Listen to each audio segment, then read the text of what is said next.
परमसुखदं केवलं ज्ञानमूर्तिम् द्वन्द्वातीतं गगनसदृशं तत्त्वमस्याधिलक्ष्यम् एकं नित्यं विमलमचलं सर्वधी साक्षिभूतम् भावाधीतं त्रिगुणरहितं सद्गुरुं तं Namami.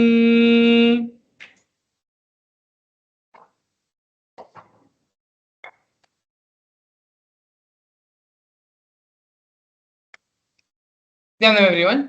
Welcome you all to yet another wonderful Bhava Darshan, manifesting with the Supreme Pontiff of Hinduism, Bhagavan Sri Nithyananda Paramashivam.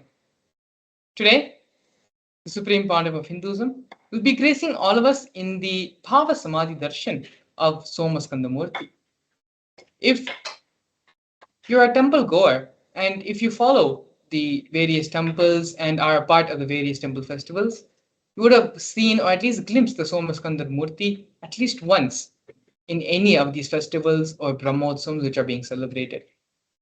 Somaskandhar is one of the most beautiful and most represented form of Paramashiva, which is worshipped and celebrated across every single temple in India. As we get into the session, you will learn more about who is Somaskandhar, the Leela behind the happening of Somaskandhar Murthy, as well as the signs of Bhava Samaya Darshan. We will also be from the direct powerful cognitions which are represented by Somaskandhar. With those powerful cognitions, we will be going through internalization exercises and to see how we can apply these powerful cognitions in our own life. But before we get into the whole program, I'd like to share with all of you very special and very exciting news, which which was released a couple of days back on Facebook. These posts are posted by on the Supreme Pontiff of Hinduism on the Supreme Pontiff of Hinduism's official Facebook handle. The first report is Minute media publication agency. The truth about the Interpol notice, which was allegedly been put on the Supreme Pontiff of Hinduism. All the details and all the references for the information is also provided in the Facebook page. But if you actually go and if you see and read the Facebook page, the Facebook post, you will see that Interpol has never issued any sort of arrest warrant or any sort of notice against the Supreme Pontiff of Hinduism. Rather, Interpol themselves acknowledge and recognize the Supreme Pontiff of Hinduism as leader of the sovereign state of the United States of Kailasa. So this is one of the most extraordinary news. This is a very, very positive news and very, very good news for all of us Kailasian citizens and for the rest of the world as well. So please take a few minutes of your time to go ahead and spread this news on social media. This post is on the Supreme Pontiff of Hinduism's official Facebook handle in Facebook. And so as you can see here, media reveals the truth about no Interpol notice against the Supreme Pontiff of Hinduism. Pontiff of Hinduism has been recognized by bodies and multiple countries.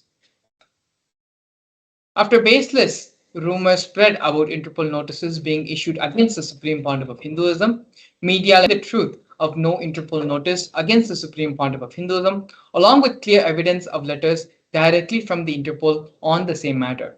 So actually, if you scroll down on this Facebook post, you will see the references as well as the screenshots where the Supreme of News Minute projecting, and if you can see here, it's being projected right now. So these are the official letters from the Interpol themselves issuing, saying that no notice or any sort of case has been put against the Supreme Pontiff of Hinduism.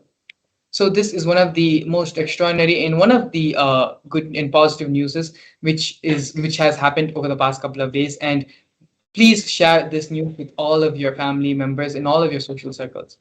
The second, which we want to share with all of you, is the United Nations has recognized the persecution on the Supreme Pontiff of Hinduism and has published this on their official website. United Nations publishes another report on the persecution of the Supreme Pontiff of Hinduism on Kailasa's Gurukul and Kailasa's children and women. a report of the special rapporteur on the sale of sexual exploitation of children, including child prostitution, child pornography, and other child sexual abuse materials, on reparation for child victims and survivors of sale and sexual exploitation. The weaponization of sexual violence targeting women and children, especially of minorities' traditions, is part of a more pervasive and systematic campaign targeting certain indigenous spiritual traditions, minority communities, and their leaders. One such indigenous spiritual tradition, currently targeted by for extermination by the deep state elements, is the Hindu Aboriginal Indigenous Agricultural Tribes, which is the AIAT community led by the Supreme Pontiff of Hinduism, Bhagavan Sri Nithyananda Paramashivam. Kailasa's Nithyananda Gurukul, the traditional residential education system of AIAT, is one of the core components of AIAT from a tender age. They learn the 64 Vedas, types of knowledge in a unique method of knowledge transmission. Since 2010, deep state elements have forcibly and unlawfully shut down the indigenous Nithyananda Gurukul, depriving the AIAT children of their fundamental human rights and right to traditional education. Several terrorist attacks continue on the AIT schools and the children to destroy the Gurukul indigenous education system, ironically by the state bodies responsible for reparation. So these reports have not only been published to the UN United Nations recognize this as well, and as you can see here, the official website of United Nations for Human Rights, where these reports have been published. The various persecutions on Kailasa, on the Supreme Pontiff of Hinduism, on Kailasa's Gurukul, and Kailasa's women and children. All of this is available freely. You can go and see for it yourself. All the references and links have been linked in the Facebook posts. If you actually go to the Supreme Pontiff of Hinduism's official Facebook handle, these two posts are featured and will be so you can read the post for yourself, and please share and share this message, share this great news which is happening, where the Hindu persecution due to the hard work and sacrifice of the Supreme Pontiff of Hinduism is now being recognized internationally and is being acknowledged and is being properly in the international forums.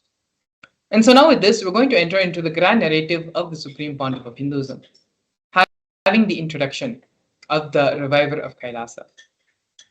The Supreme Pontiff of Hinduism was born in the year 1978 on January 3rd in the holy southern town of Tiruvannamalai in South India.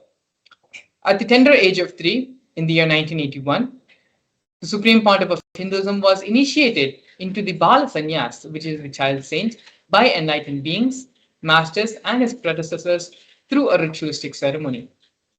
The Supreme Pontiff of Hinduism was identified as an incarnation by enlightened beings as Yogi Raj Yoganandapuri, Vidwan Panduranganath, and the 130th Guru Mahasannidhanam, which is the pontiff of the Tonde Mandaladinam of Kanchi.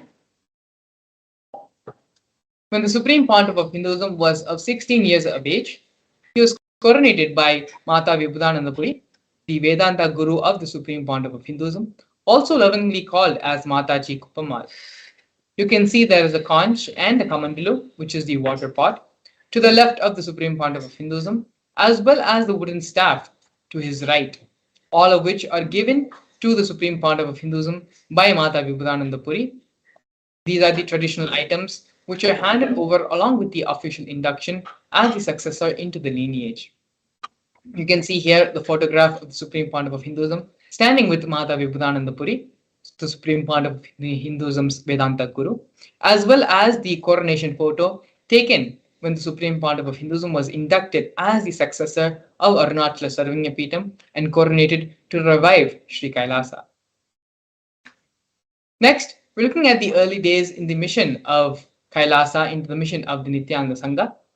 Here leftmost, you can see the black and white photo where the Supreme Pontiff, brick by brick, constructed the temple monastery complex for his guru, Mata Vibhudanandapuri, under the guidance of his gurus. Later, during the years when the Supreme Pontiff of Hinduism started the public mission, the public life, in the year 2001, on the 14th of April, when the Supreme Pontiff of Hinduism was just 23 years of age, the Supreme Pontiff of Hinduism established the first Kailasa temple monastery in Tiruchengodu, South India. As you can see here on this photograph, In the Supreme Pandava of Hinduism's own handwriting, the annotation is there on the photograph, marking and recording this historic day. Here we can see in the year 2002, 1 year later, on the 4th of November, the Supreme Pontiff of Hinduism established the headquarters, Adi Kailasa Sarvanyapitam, in South India. By the year 2004, when the Supreme Pontiff of Hinduism was 26 years of age, the Supreme Pontiff of Hinduism was conducting mass living enlightenment conventions all across the globe in various countries, taking people cleansing processes of the seven energy bodies. By the year 2005, at the age of 27, the Supreme Pontiff of Hinduism was welcomed with the proclamation message by the Mayor of St. Louis, Francis G. Slade. Here we can see glimpses of the international worldwide conventions of living enlightenment conducted by the Supreme Pontiff of Hinduism.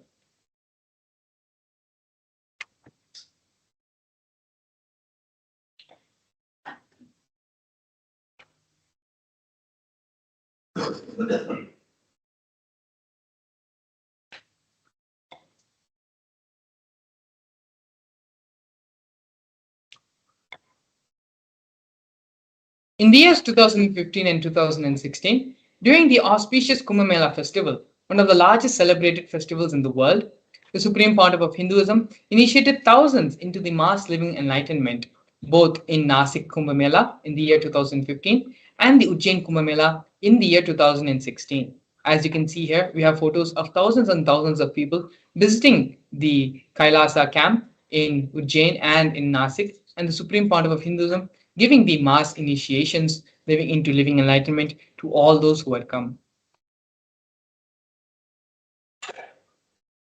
We are now going to be looking at the various coronations of the Supreme Pontiff of Hinduism. The first one being when the Supreme Pontiff of Hinduism was just 10 years of age. The Supreme Pontiff of Hinduism was coronated as the 233rd Guru Mahasannidhanam of Kanchi Kailasa Sarvanyapitam, which is the Tonde Mandala Adhinam. In the year 2004, on December 31st, the Supreme Pontiff of Hinduism was coronated as the incumbent emperor of the Suryavamshi Surangi Samrajya. In the following years, the Supreme Pontiff of Hinduism was coronated as the present 23rd Guru Mahasannidhanam of Dharmamukti Swargapuram.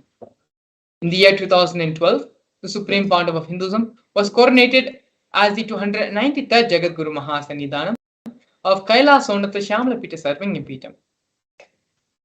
In the year 2013, the Supreme Pontiff of Hinduism was coronated as the present Mahamandaleshwar of Mahanirvani Akhada, which is the largest apex monastic order. In the year 2014, the Supreme Pontiff of Hinduism was coronated as the 1008th Acharya Mahamandaleshwar, which is the head of all spiritual leaders of the Atal Akhada, which is the ancient apex body of Hinduism. In the year 2015, the Supreme Pontiff of Hinduism was coronated as the Supreme Pontiff of Hinduism, elected by a congregation of over 1,000 Hindu leaders, pontiffs.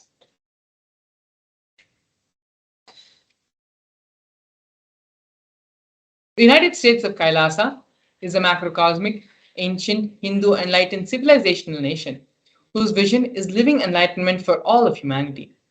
Kailasa's mission is to revive and share with today's world the practical applications of the greater sciences of authentic Hinduism, including Hindu cosmic physics, Hindu alchemy, Hindu cosmology, Hindu biology, Hindu mathematics, the power manifestation science, and other sciences as revealed by the Supreme Pontiff of Hinduism. These sciences were once practiced freely in over 56 nations across the continent, but are now facing extinction due to the persecution which has spanned over a millennium.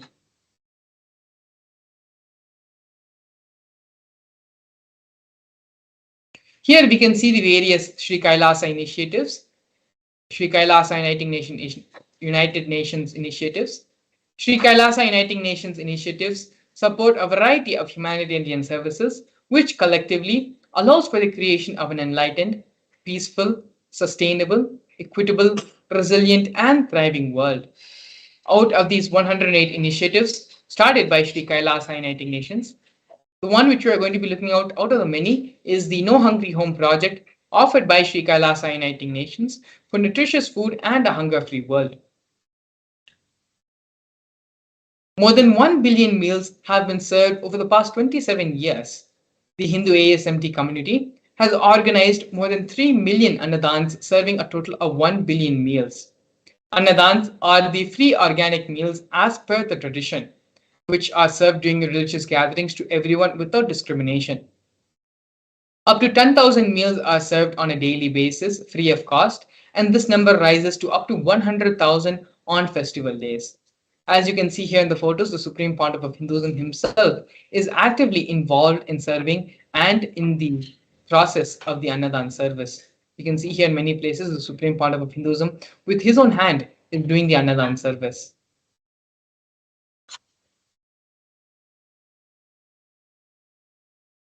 Here we can see Kailasa's protective and preventive COVID care centers offered by Sri Kailasa Uniting Nations for affordable and holistic health care. During the pandemic, the Supreme Pontiff of Hinduism converted his monastery campuses into a multi-layer quarantine facility free for all people, regardless of any differences in age, gender, caste, creed, ethnicity, color, socioeconomic status, or any other sort of discrimination. Not only that, but food, shelter, internet, as well as other basic facilities, including free medical care, were provided to all the residents for an indefinite amount of time.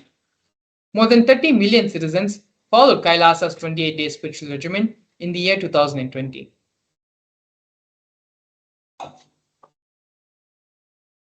Here we can see the offerings made by Sri Kailasa Uniting Nations for education reform and development in the form of the Nithyananda Hindu University and the Nithyananda Gurukul.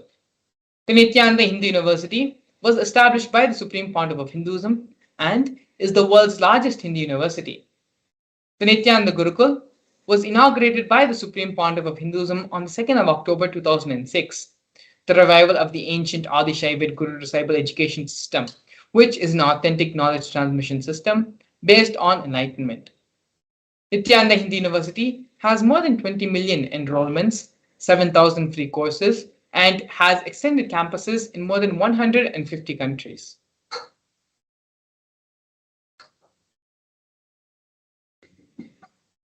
Here we can see Sri Kailasa Uniting Nations for the protection of Hindu scriptures in the form of the Nithyananda Jnanalaya, which is the library, and the Hinduismpedia.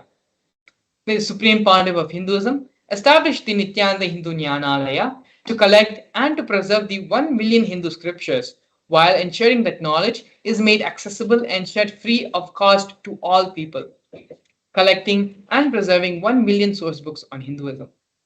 The Supreme Pontiff of Hinduism himself has authored more than 10,000 books in 3 different languages, which have been translated into 50 different languages. Not only that, but the Supreme Pontiff of Hinduism has published more than 10,000 articles and has given more than 10,000 hours of free discourses with a combined view of more than 1 billion.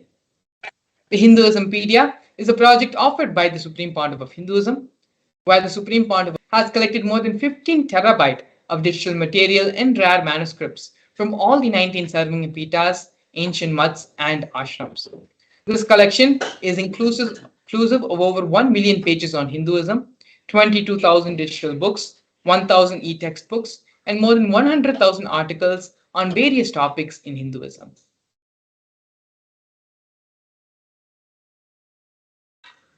Here we can see Sri Kailasa Uniting Nations for global peace and religious harmony, offering the confluences for world peace. In the year 2009, the Supreme Pontiff of Hinduism organized a month-long peace walk covering 1,000 kilometers and 1,000 villages to bring together in harmony from all walks of life to promote feeling connection and oneness among people. During the walk, health camps were conducted in villages along its path. As you can see here, thousands and thousands have gathered, waving the Kailasa flag and doing the peace walk. Next, we have Sri Kailasa Uniting Nations for feminine empowerment and gender equality, offered by the women empowerment programs, the various women empowerment programs. The first one which you're looking at right now is Kailasa's Yogini Sarvangapitam, which is the establishment of yoga and meditation universities to empower the quality of life, an emphasis on life solutions through Vedas and Agamas, empowering the indigenous rural women, fighting against wrongful gender stereotyping, gender-based violence, and lack of inclusive and quality learning environments.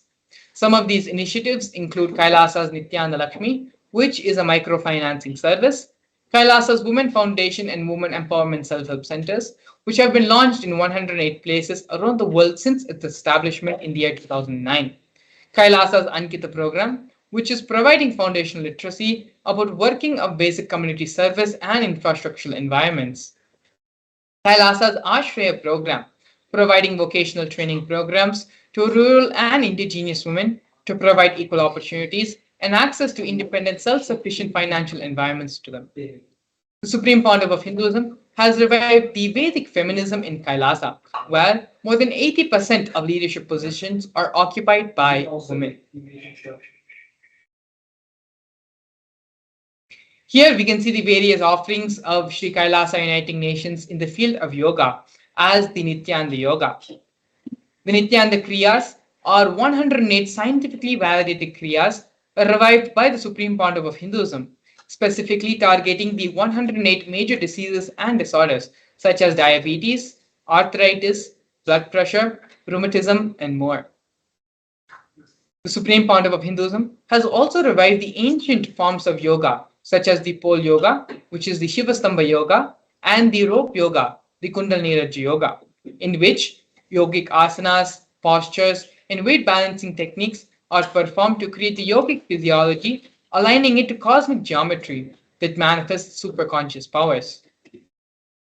Not only that, but the Supreme Pontiff of Hinduism has been awarded 2 Guinness World Records for the largest rope yoga and largest pole yoga classes, bringing worldwide attention to these extraordinary forms of yoga. These world records were established on the 30th of September and 3rd of October, respectively.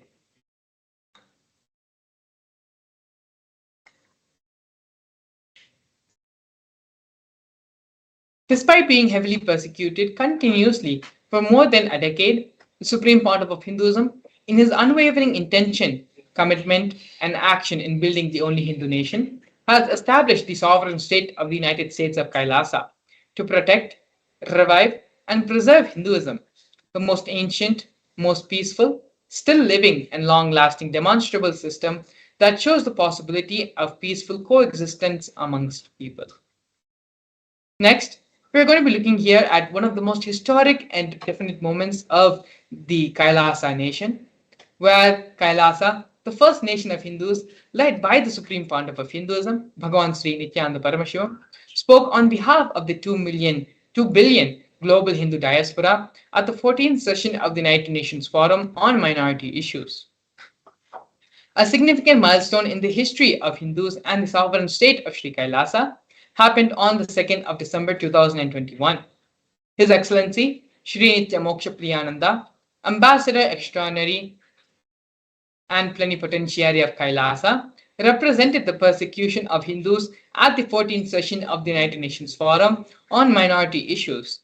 The theme of the forum was conflict prevention and the protection of human rights of minorities. This was the first time the plight of persecuted Hindu minorities was represented in the United Nations. The ongoing and systematic generational attacks on Hindu indigenous traditions were highlighted in these meetings.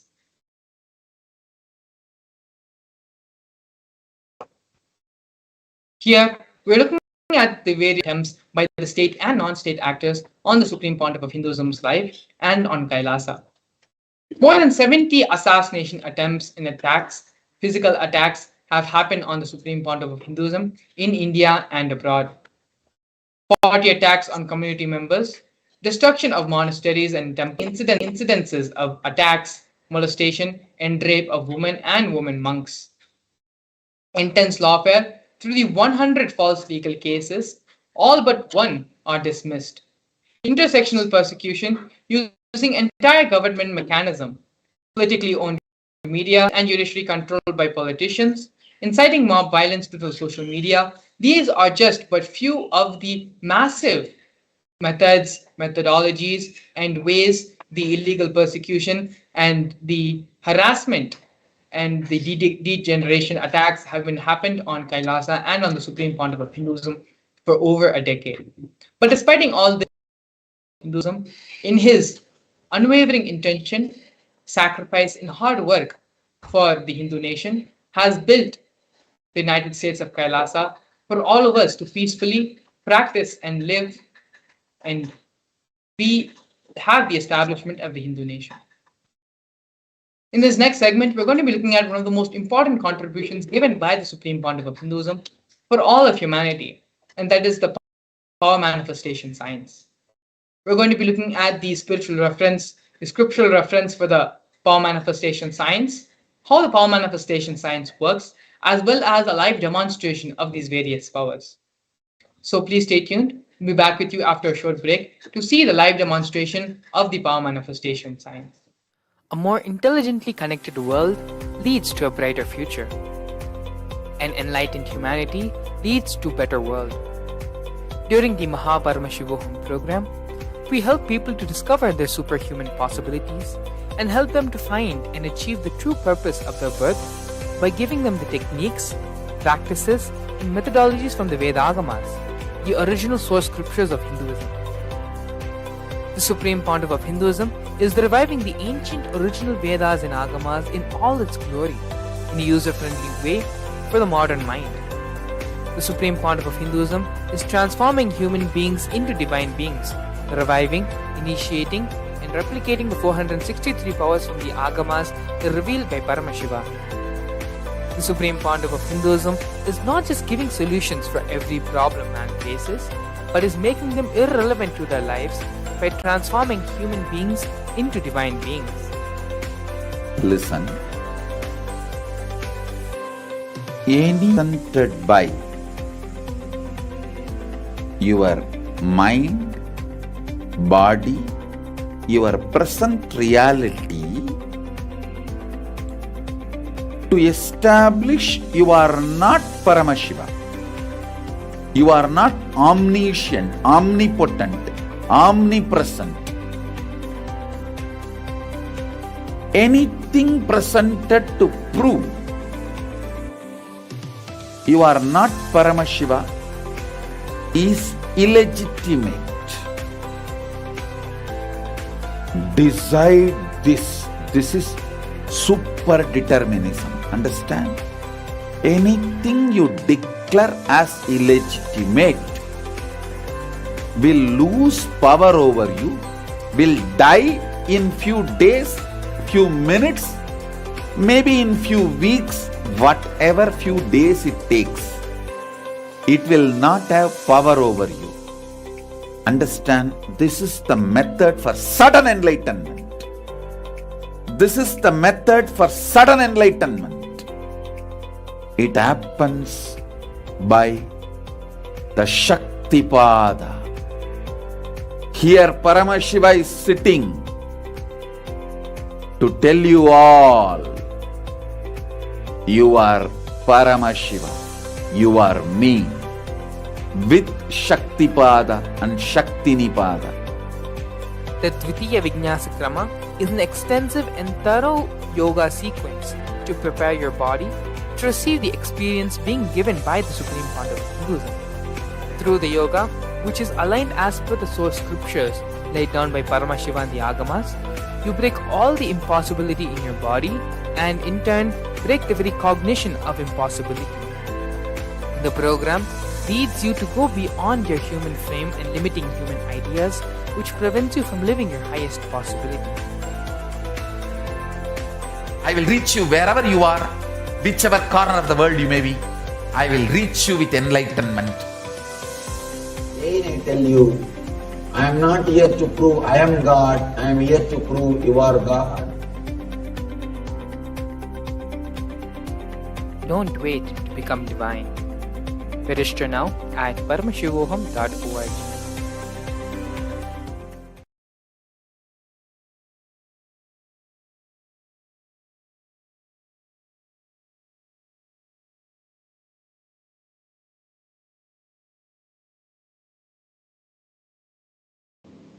Yes, so now we'll be entering into the beautiful session of the power manifestation, and now we're going to be understanding the various truths and aspects of power manifestation. So, what is power manifestation? How is it helpful to our life? And what is the science actually of power manifestation? So now we are going to be going through a beautiful and informative sequence of understandings where we learn the science of power manifestation.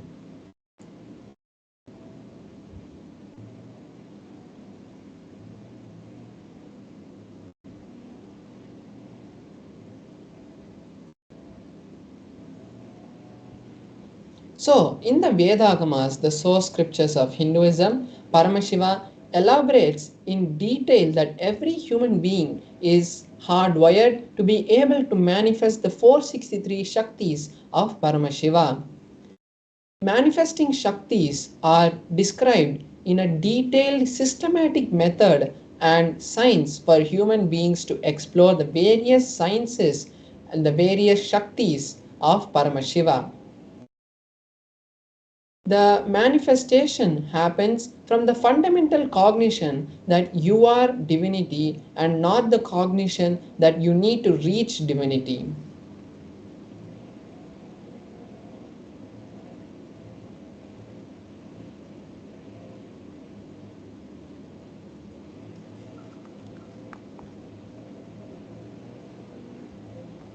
So now we're going to be seeing the difference between the Shaktis and the Siddhis. Shaktis express from the space of enlightenment, whereas the Siddhis manifest from the space where you are reaching enlightenment through various penance and hardships. That time the Siddhis manifest. Shaktis are the source of enlightenment, whereas Siddhis manifest only in the path of enlightenment. The Shaktis, on the other hand, are a blessing for every human, means every human being after the initiation of a living incarnation or an enlightened master can manifest the Shaktis. But the Siddhis happen only after lots of hard penance. The Shaktis also are permanent, whereas the Siddhis are not permanent and they divert us from the path of enlightenment.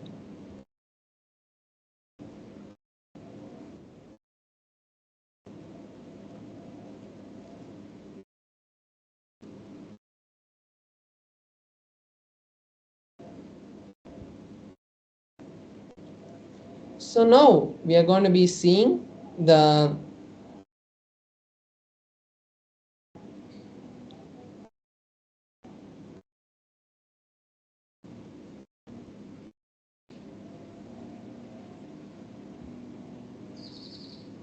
yes, so now we are going to be seeing the various pramanas or the scriptural, the references and the way the powers are authenticated.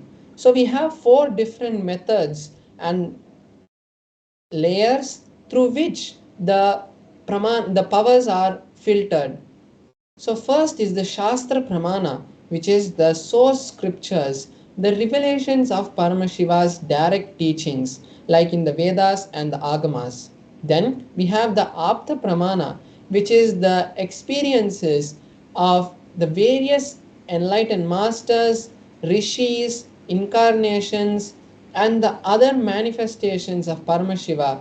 The various way all of these great beings who have come before us have taught the world and shown to the world that these powers are possible by humanity. Then we have the Atma Pramana, where the supreme pontiff of Hinduism has experienced these powers and validated them with the Shastra Pramana and the Atma Pramana and given it to us as his Atma Pramana.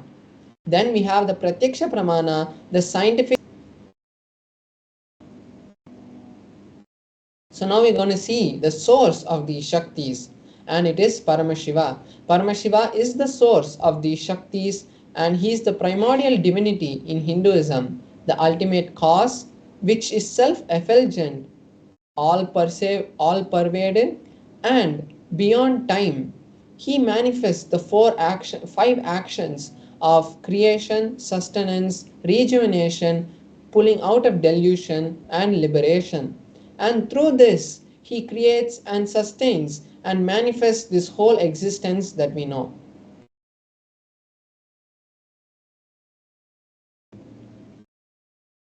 the direct words of the Supreme Pontiff of Hinduism, and he says that every ultimate truth, when a powerful cognition is mapped into the consciousness, our individual consciousness, it manifests through every human as Shaktis.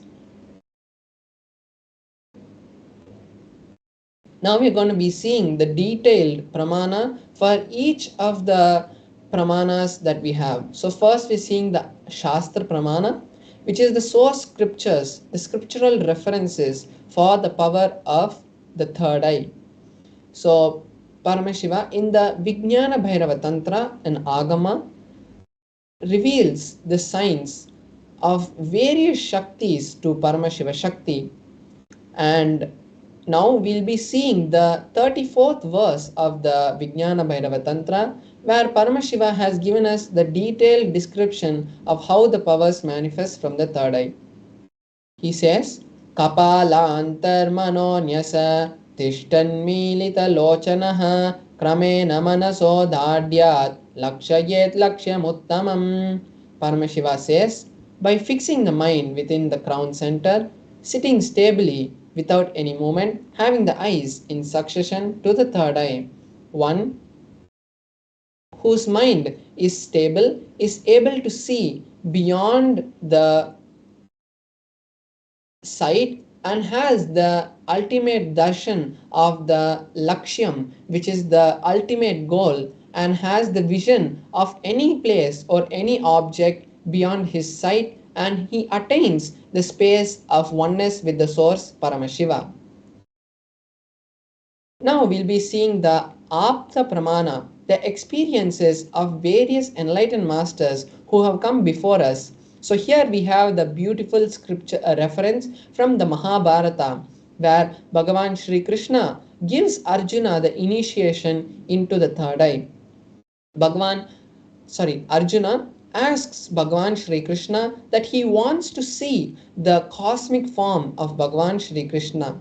So Bhagavan Shri Krishna in the 8th chapter of the 11th verse initiates Arjuna into the third eye by saying, you cannot see my cosmic form with these physical eyes of yours. Therefore, I grant you the divine vision of the third eye. Behold my cosmic form. And then Arjuna gives a detailed description of each of the various aspects of that beautiful Vishwarupa Darshana in the 11th chapter. Next, we'll be seeing how the Supreme Pontiff of Hinduism has experienced these things, these powers in his own life. So in his own words, he says, the first experience that I had, I was able to see above me, below me, the whole 360 degrees and the 10 directions. Not only I was able to see, I was able to feel and experience all that around me as me. So we can see here how directly the Supreme Pontiff of Hinduism's Atma Pramana, his own experience, is matching with the Shastra Pramana. Next, we are seeing the Pratyaksha Pramana, which is the scientific study on the powers. So they had conducted an experiment directly on the Supreme Pontiff of Hinduism, and they had conducted the positron emission tomography test on the Supreme Pontiff of Hinduism's brain, and at that time they found high amount of radiation and energy being radiated from the frontal lobe where the third eye is, and the same readings from which they had seen in the scans of the Supreme Pontiff of Hinduism has been replicated in the Balasans and the various yogis who have also gone through these scans. Now we'll be seeing one of the powers that manifests from the space of the third eye, which is the power of consciousness over matter. The scriptural reference for this is from the Vijnana Bhairava Tantra, Sutra 120, Dharana 95. Paramashiva says, Kvachid vastuni vinyasya shane drishtim nivartayet tajnanam chitta sahitam devi shunyalayo bhavet. The translation is, having fixed one's eyes on a particular object, vastu, one should slowly withdraw the gaze and the sight from that object, as well as slowly eliminate the knowledge thoughts and impressions from that object. Then, O Devi, one abides in Shunya, the state where there is nothing other than this exists, the space of all inclusiveness or infinity. So here we can see how Paramashiva has given us a detailed explanation of each of the steps of how to manifest this power. Now we are going to be having a live demonstration of this power where I will be manifesting the power of consciousness over with my Atmalinga. So now we'll be moving to the close-up camera where you'll be able to see the demonstration, and we'll be showing you how authentically this power is being manifested.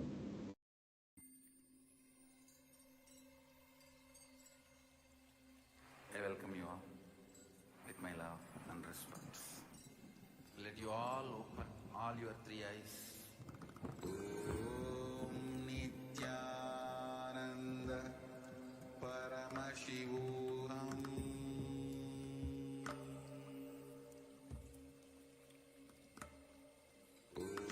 Om Nithyananda Paramashivam. Paramashivam.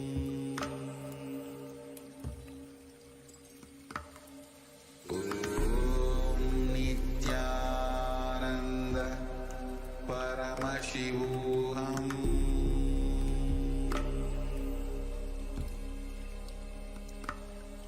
Om Nithyananda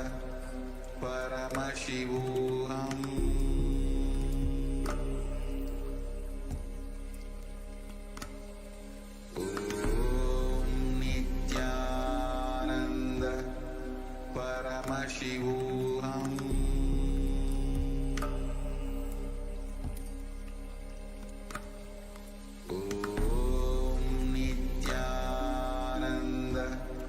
Paramashivam.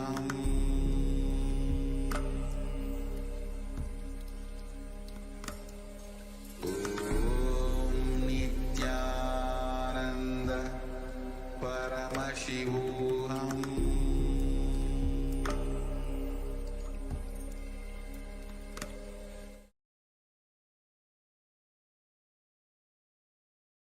Yes, so now we are all able to see the Atmalinga, and you can see my hand also.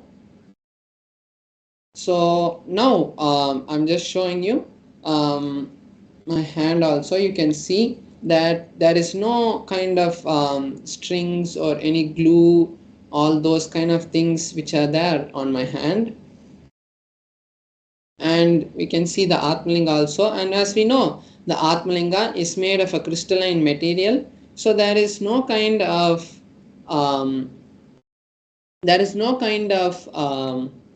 magnetic thing that can be used to make the Atmalinga to move. And also I have a tissue paper here, so I'll be just circling the Atmalinga with this tissue paper to show that even when the Atmalinga is placed on my palm, there's no kind of strings which are being used to move the Atmalinga or anything. So by doing that, we are making the power as authentic as possible. So I'm placing the Atmalinga on my hand, and here I have the tissue paper, and I'm just circling the Atmalinga to show you that even when the Atmalinga, when I'm moving the tissue paper around the Atmalinga, there is no kind of movement which is happening in the Atmalinga, showing that there is no external thing that is being used to create the movement in the Atmalinga. So now I'll be connecting with Paramashiva, and as we saw in the scriptures, the detailed instructions which have been given directly by Paramashiva on how the Atmalinga, how the consciousness or matter happens. So now I'll be manifesting that. I will be doing the same, and I'll be chanting the Mahavakya and connecting with Paramashiva, and then when that happens, we will all be seeing that the Atmalinga. So I request all the viewers also to take this time now, create the same reality in your life also. So either you can manifest this power, or you can create a reality, you can share with us a reality that you want to manifest in your life, and then we will be, when we manifest the power, we will be seeing directly Paramashiva manifest that reality in your life. So now I'll be chanting the Mahavakya, and we will all be seeing the beautiful manifestation of the Atmalinga. So you can also chant along with me. Om Nithyananda Paramashivoham. Om Nithyananda Paramashivoham.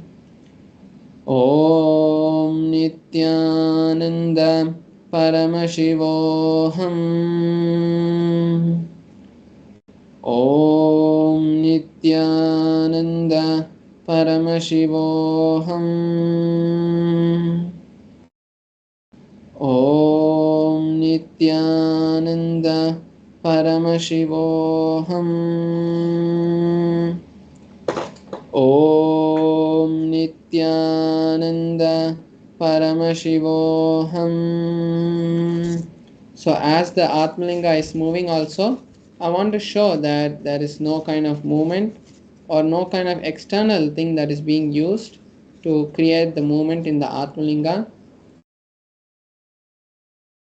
Om Nithyananda Paramashivoham. Om Nithyananda Paramashivoham. Om Nithyananda Paramashivoham.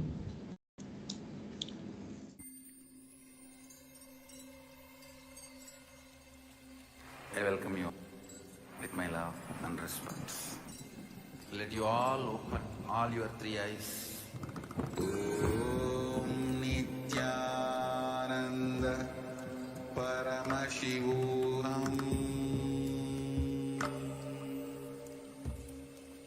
Om Nithyananda Paramashivam.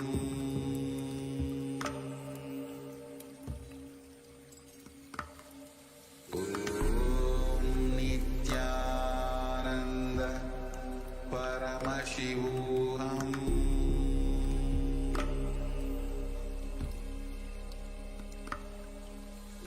Om Nithyananda Paramashivam. Om Nithyananda Paramashivam.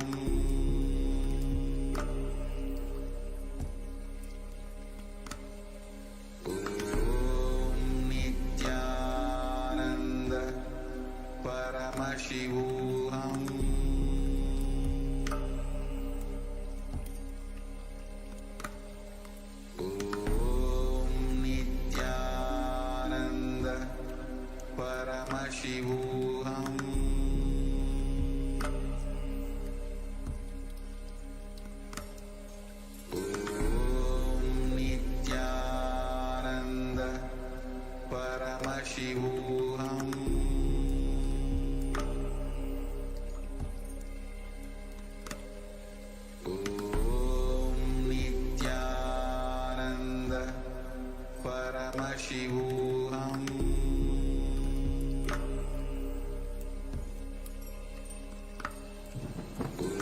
Om Nithyananda Paramashivam.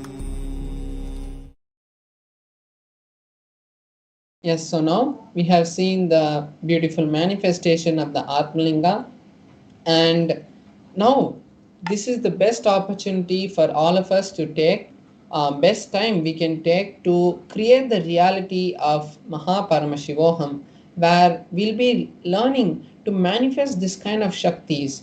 And the goal of this consciousness or matter is not to just move the matter, but it is to create the realities that we want. It is to have a personal, intimate relationship with Paramashiva and create a better future for you and your family. Because in the Mahaparamashivam, you'll be learning lots and lots of powerful cognitions which you can use in various situations of your life to create a better future for you.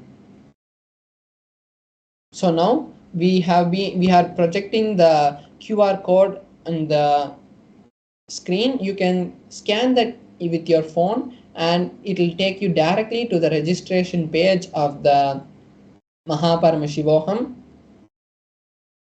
And now we are going to be moving into the next session where we are going to be understanding about a really important component that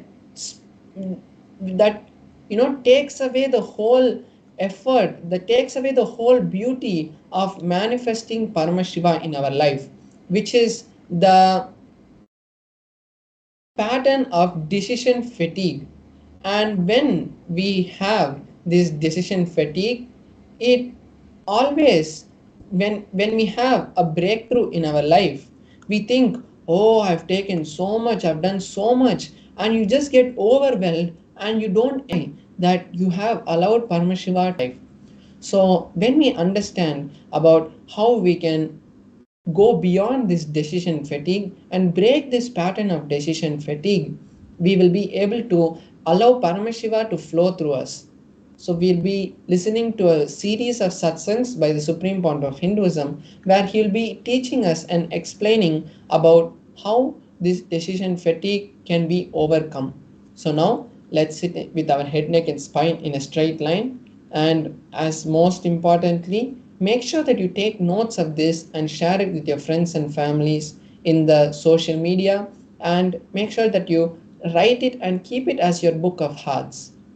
So now let's sit with our head, neck and spine in a straight line. Let's bring our awareness to the third eye, and let's bring listening to our space. And now let us enter into the video.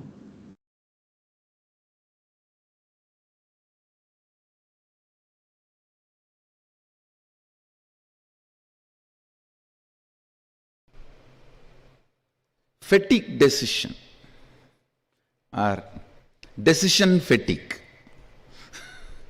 means fatigue which happens to you by making decisions. Actually, decision fatigue is fatigue decision. Listen. Decision fatigue is nothing but fatigue decision. I'll explain. When you decide to superimpose elephant on a wooden sculpture, elephant, the fear or greed or other emotions, opinions associated with elephant gets aggravated in you. When you go through that ups and downs, incompletions, you become tired. Listen carefully. Yesterday I was discussing with some of the Adinavasis preparing for Sadashivoham.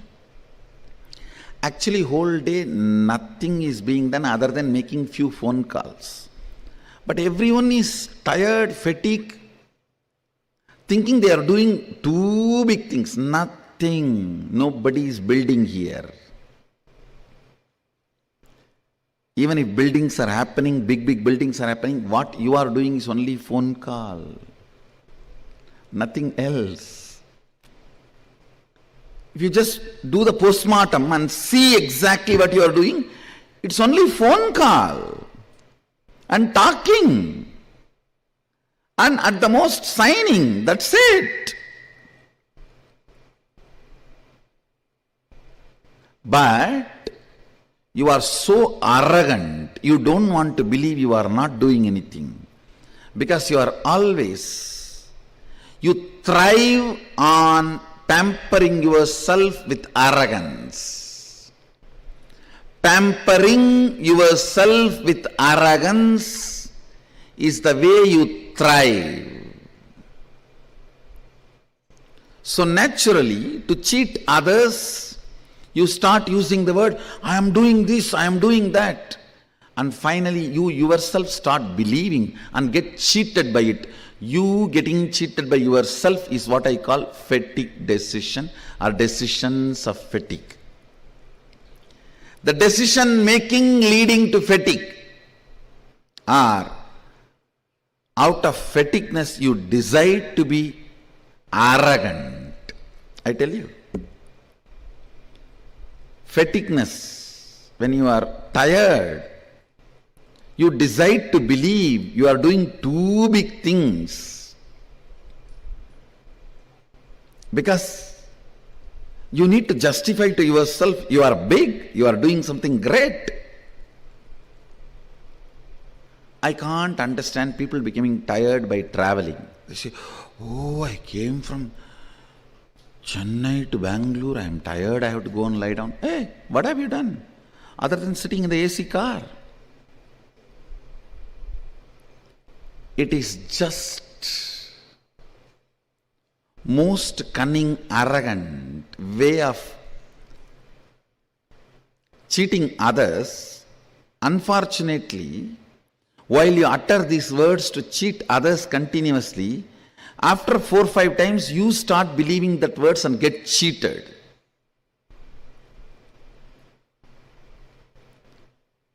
Get cheated terribly, understand? If you cheat your boss, you are doing great, you may gain some money. If you cheat yourself, you lost your very life. Anybody who cheats himself or herself loses life. You are in utter confusion, don't know what to do, don't have direction, don't have any real movement done. Tired, busy. End of the day, if you see, just blown arrogance. I am this, I am that, I am doing this, I am doing that. Actually, if you see what you are doing, nothing more than calling or talking. I told to the Adinavasi whom I was talking, now you are standing here, holding your hands. For this, at least 100 decisions your brain has to take. To put the weight on the right leg, left leg, hold the hands together, all that. To build this whole campus, less number of decisions only your brain need to take. Actually, even for your breathing, how many decisions your brain need to take? Less than that number of decisions only you need to take every day. Even you are most productive, much better than me. Even if you are in that space, you need to take only less decisions which you need to take for your breathing. For your breathing, if you are taking 200 decisions for the work, the whole thing will be successful. It's arrogance.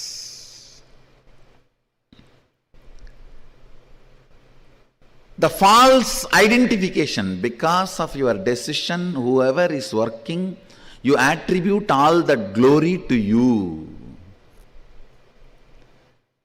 You attribute all that glory to you, which is not true. Which is not true. Arrogance. Because decision makers are paid more money than the people who are working, you develop certain arrogance. Decision fatigue is the direct result of the mental setup you carry, whether you are under the matrix or outside the matrix. Please be informed, anybody who has a decision fatigue is inside, under the matrix. You are under the matrix. Anybody who understands, actually if you see more subtler way, for breathing, how many decisions you take, less number of decisions only you need to take, even to be a ultimate successful billionaire or to do any work done, if you understand that, suddenly work will bring a lot of strength, joy, activism, being alive. If the micromanagement does not bring frustration and fatigue in you, you are out of matrix. Even your so-called macromanagement brings fatigue, decision fatigue in you, you are within the matrix. Arrogant, violent, you are dangerous to live with. Fatigue decision, people's prana is dangerous to breathe. Kandu muttu kettu muttu, don't even see them. It will be disaster for you. Don't even talk to them. They will put poison into. Understand.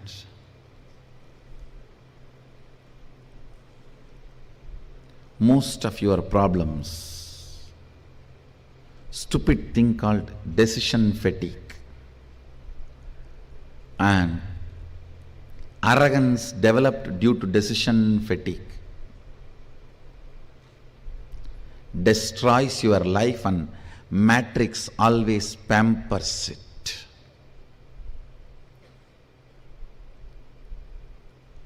If you come down to the existential ground reality and see your life, nothing but a few decisions I took, which is as easy as breathing, few words I uttered, which is as easy as flirting, few signatures I made, which is as easy as autographing. That's all. Nothing else is done. If you understand that, you will be a light being. You will be young forever. You will never become old. You may become bold, but not bald.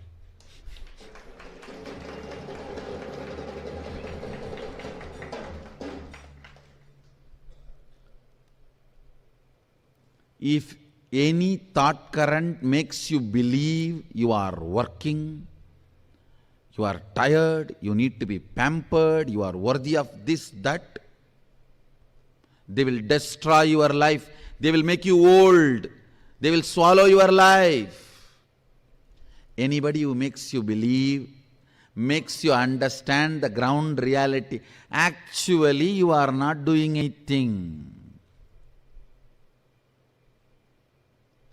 As simple as breathing and chatting, just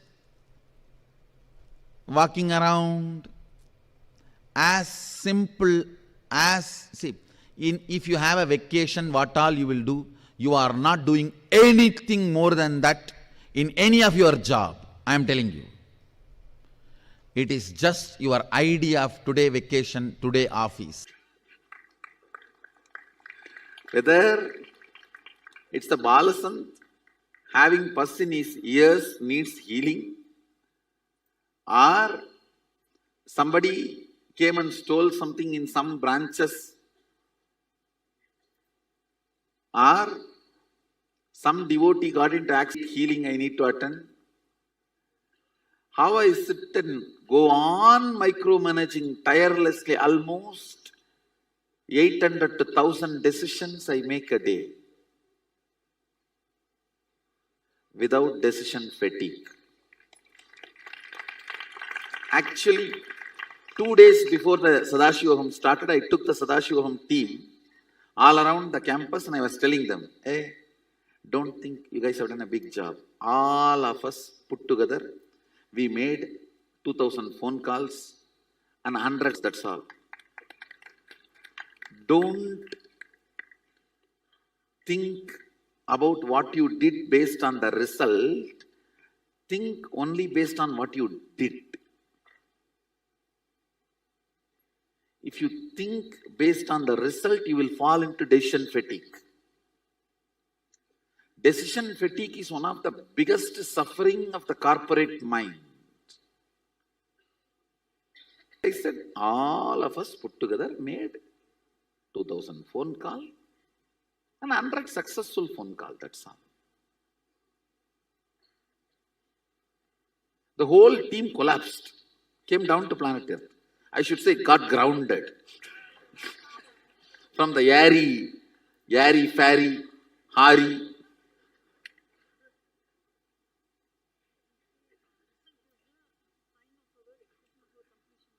Result is the sign of our completion, but based on result, you cannot assume what you have done.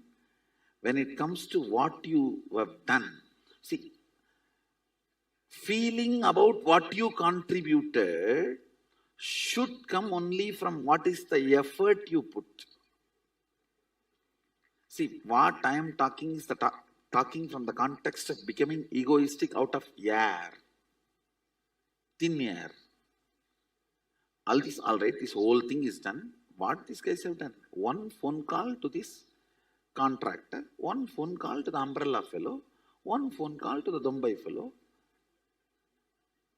one phone call to the volunteer scheme. They tied it over.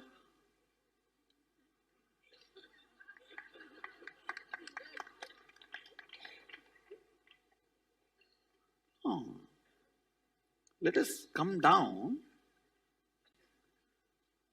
So that is what exactly I feel about I just come and blush with the deities for a few minutes and go around, tease some of the brahmacharis and make fun of these balasans, and then come back and sit and just spend a little time asking some questions and answering some questions. Sometimes questioning your answers and sometimes answering your questions. Go back and rest back into Samadhi. That's all. You not building castles in the air about your contribution keeps you away from denial and keeps you grounded about life. The decision fatigue is all about entertaining denial. When you entertain denial, listen carefully. You need to justify you are doing too many big things. So you have to always weigh yourself based on the result, not based on what you contributed.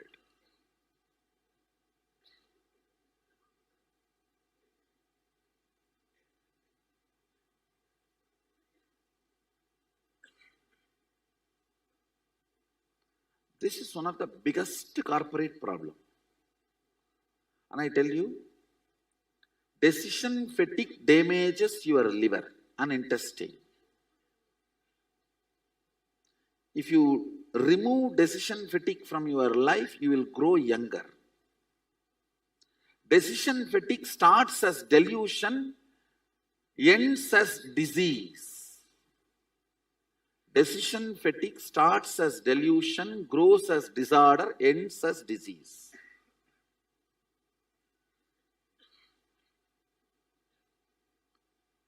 I know many of you are not convinced that you have a decision fatigue.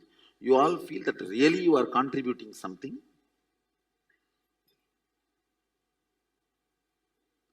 Because it is such an important, how important I am for the society and for the people around me. That is one of the important food you eat. That is being now denied. Understand, listen, you may now think how the length and this denial is connected. Whenever you decide, I will not put my energy on lawyer, engineer, multiple things, and I will put only in one. You will start seeing your efficiency to engage with life drastically comes down due to boredom attack. You always think, I will put all the 12 hours into the law and master. and you forget to understand there is something called boredom which will be attacking you, you will be falling prey for it. You may have to face that in your course. You don't plan to handle, you don't have a right plan to handle the boredom. But you deny all the other entertaining aspects of your routine. When the boredom attacks, you collapse.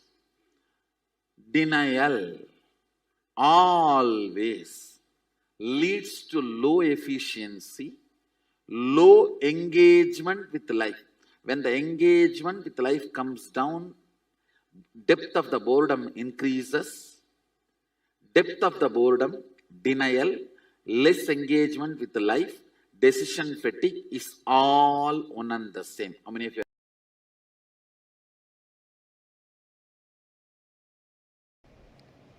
Listen, decision fatigue steals your life from you.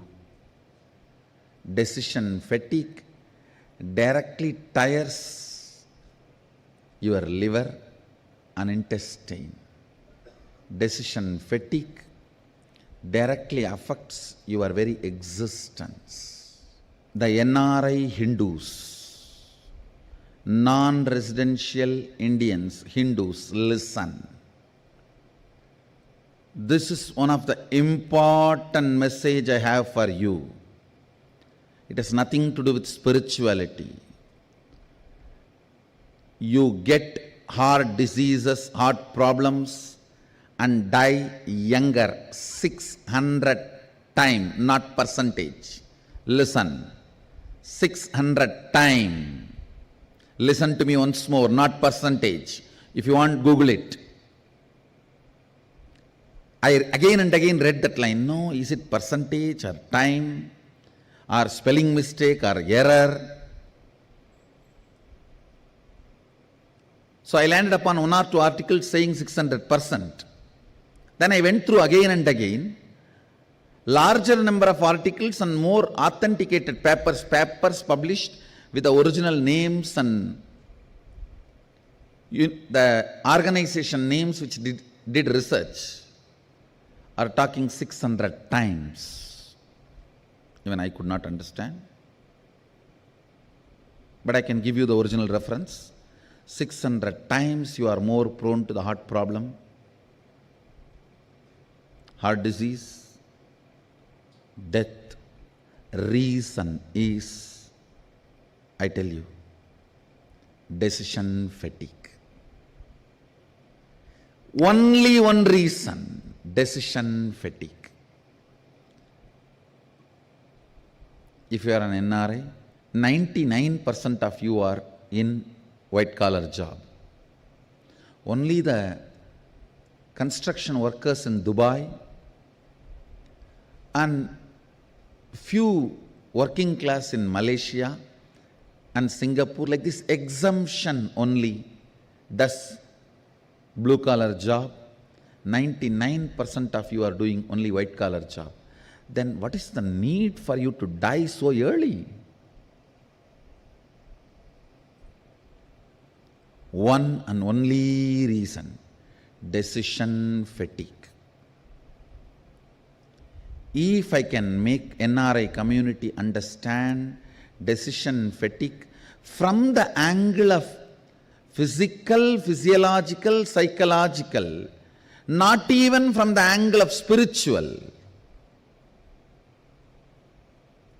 because still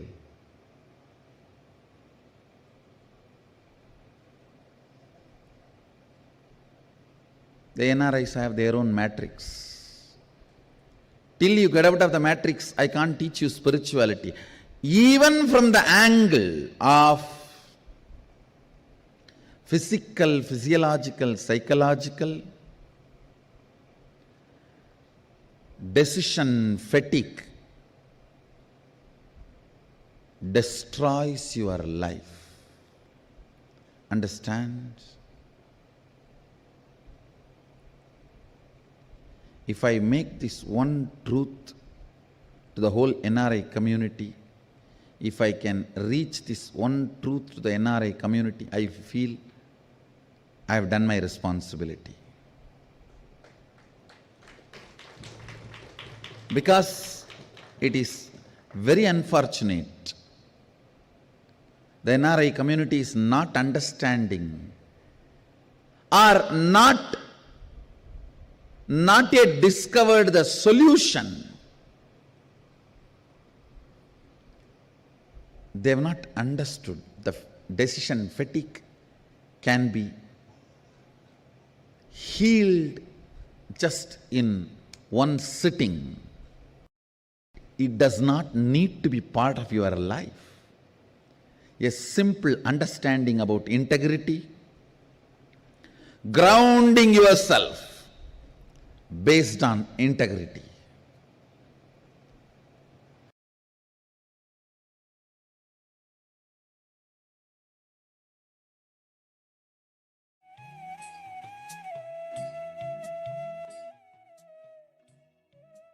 Yes.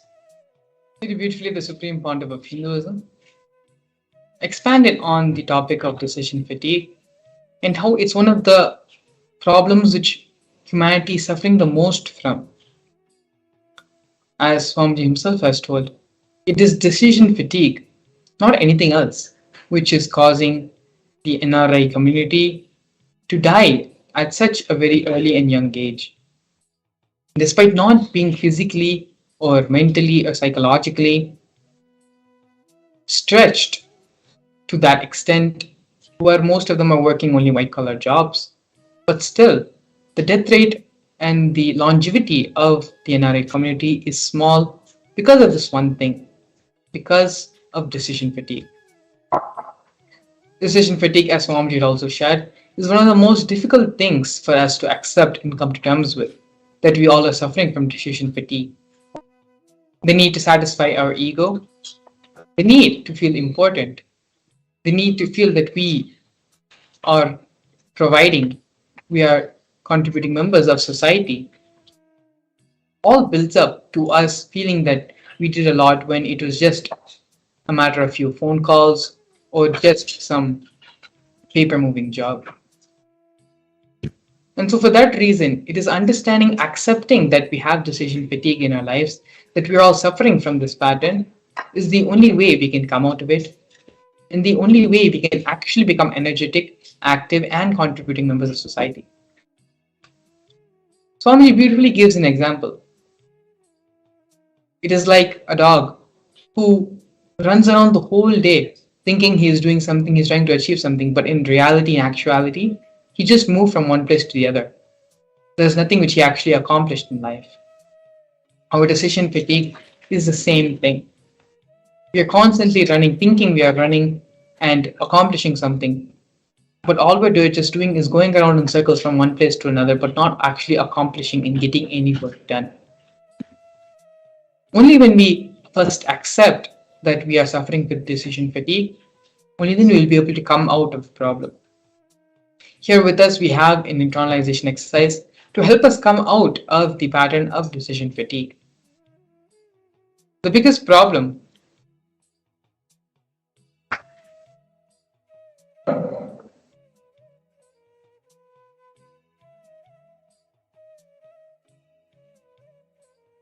going to be inability to handle boredom. Human civilization will collapse due to boredom if we don't teach people to conquer. It is time people learn the science of conquering time. See, something has to pull you towards the future. You can't always be pushed from the past. This is a beautiful understanding Swamiji gives. And if you see, we are actually already suffering from these problems today. With the exponential growth of social media, the advent of social media platforms like TikTok, where the attention span of a person, of an individual, is not more than 10 to 15 seconds, where the videos which you upload itself is limited to only 30 seconds. That is the maximum amount span a person is going to give you before they continue to scroll, before they continue to move on to something else. We have already entered into that age of boredom, where a continuous stream of information, of entertainment, of different types of entertainment can only satisfy you and keep you engaged and keep you in a solidified state. You start becoming restless, you start becoming bored. Maybe a small version of hypertension starts happening in you. This will only lead to further and further stress, further and further anxiety, and further hypertension in an individual. We are already entering into that era of boredom. And unless we understand these powerful cognitions about decision fatigue, about conquering time, we are always going to be suffering from boredom and we are always going to feel life is a pain, life is depressing. Unless we have the inspiration to move forward, to get pulled forward towards life, we're always going to be pushed from the past.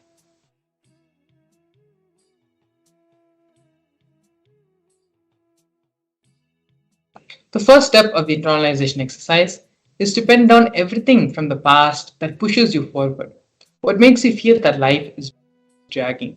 What makes you feel that you are being pushed towards doing something rather than you running towards the goal you are trying to achieve? First, pen down all of these things in your life where you feel you are being pushed forward rather than being driven forward. Take a few minutes and sit and do the internalization exercise completely and sincerely. It will only help you to understand yourself more deeper and come to more deeper realizations and understandings about yourself. Swamiji beautifully says that we give time for everyone in the world other than ourselves. Very rarely we give time to ourselves to improve our own personal personality, our own being, and become a more complete person, a more intelligent and understanding and mature person. These 20 minutes of the process which we are doing every day as part of the introduction to the Bhava Samadhi Darshan is one of the only few moments in your life where you are sitting and you're working on yourself personally. You're working on your personal development. You're working for you to become a better person. So give yourself this opportunity, give yourself the space, this time to work on yourself, on your inner being, on the cognitions which you are fundamentally functioning upon. It is these things which will create a change in your life, which will exponentially change and manifest the reality which you want. So, whatever distractions, whatever things which may be distracting you or taking up your space and time and your attention span, keep them all aside and just be completely and sincerely focused in the internalization exercise. If for you your gadgets or devices are a little bit distracting for you, then keep them away as well for a couple of minutes and just pick up a simple pen and paper and pen down from the whatever you feel is pushing you from the past, whatever feels like a load or which has to be done because you have to do it. All these things which you feel that you are being forced to do, that you need to do it because it's supposed to be done and not because you want to be done. Pen down all these different things in your life which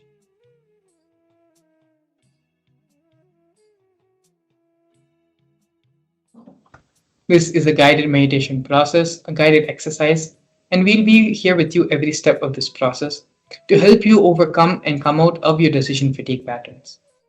So now please take a few minutes and sit and start penning down. Everywhere in your life you feel that things are happening out of routine, things are happening because it has to happen in a completely uninspired way, which needs to be done and which you feel is a load on your life.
Don't allow yourself to get distracted by things which may be happening in your Varna space around.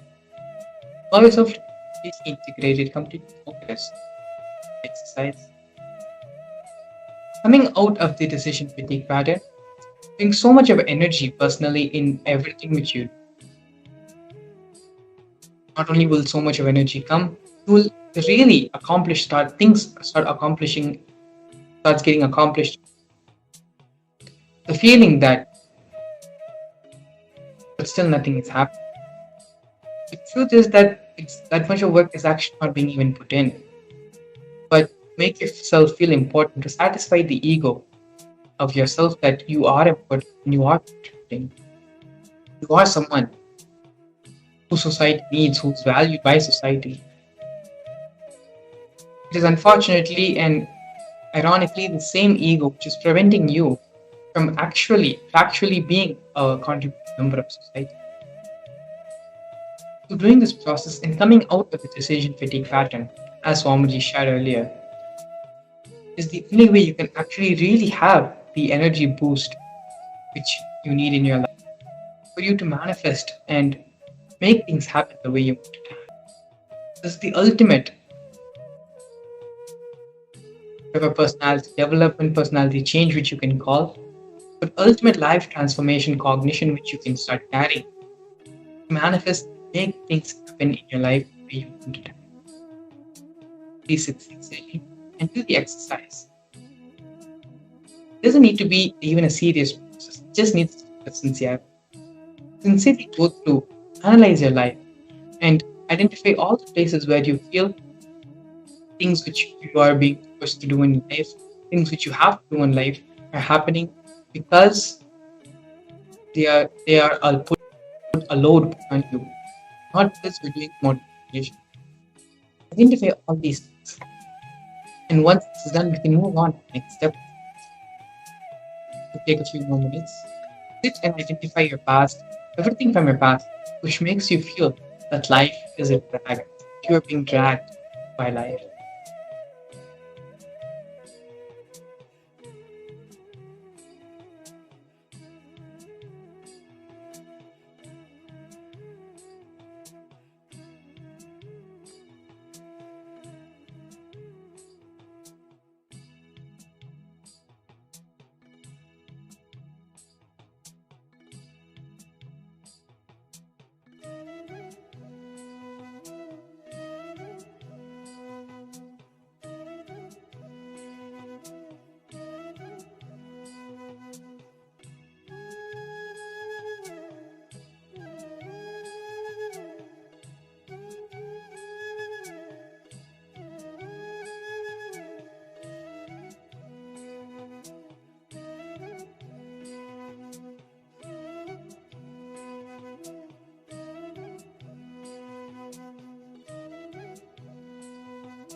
now enter into the next step of the process. Pen down everything that pulls you from the future. What makes you run with excitement? Previously, we looked over all the things which is pushing you towards the future, all the things which you despair in your life, which you don't want to face every day, but you're forced, things which you have to do every day, but you don't want to. Those are the things which you identified in the previous exercise. In this exercise, let's identify everything which is pulling us towards the future. What makes us run with excitement? What makes us get up in the morning every day? What is that which excites us and forces us out of the bed, where we can just jump out of the bed with excitement? Write all the things which excite you in life, which makes you want to live for another day, which makes you want to enter into the next day. Pen down all those things now, all the things in your life which pulls you towards the future, which makes you more life positive, which makes you want to experience life more and more. Once you're done with the first exercise of analyzing and filling out all the things which is pushing you towards the future, now let us enter into finding out things which will pull you towards the future, which is the excitement, the drive, the intensity of it. Again, the complete intensity exercise. Allow yourself to be completely integrated and do this for yourself. Finally, at the end of the day, this exercise is only to fulfill you, to make you a completely transformed different being. Allow yourself, give that much of integrity and honesty to yourself. Be authentic to yourself, to your own personal transformation. If you're still finishing up the first part of the process, that is fine. Continue to do that. And once you're done, pen down all the things which excites you, which pulls you forward, drives you to become a better person, to make magnificent things happen around you. Success.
Understand?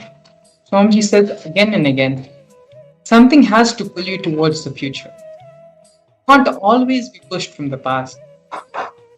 See, being pushed from the past is dragging your life. Something has to pull you from the future. Only then you will run with excitement. Please understand, being pushed by the past, being pulled by the future. There is too big difference. Pushed by the past, you will move in a slow way.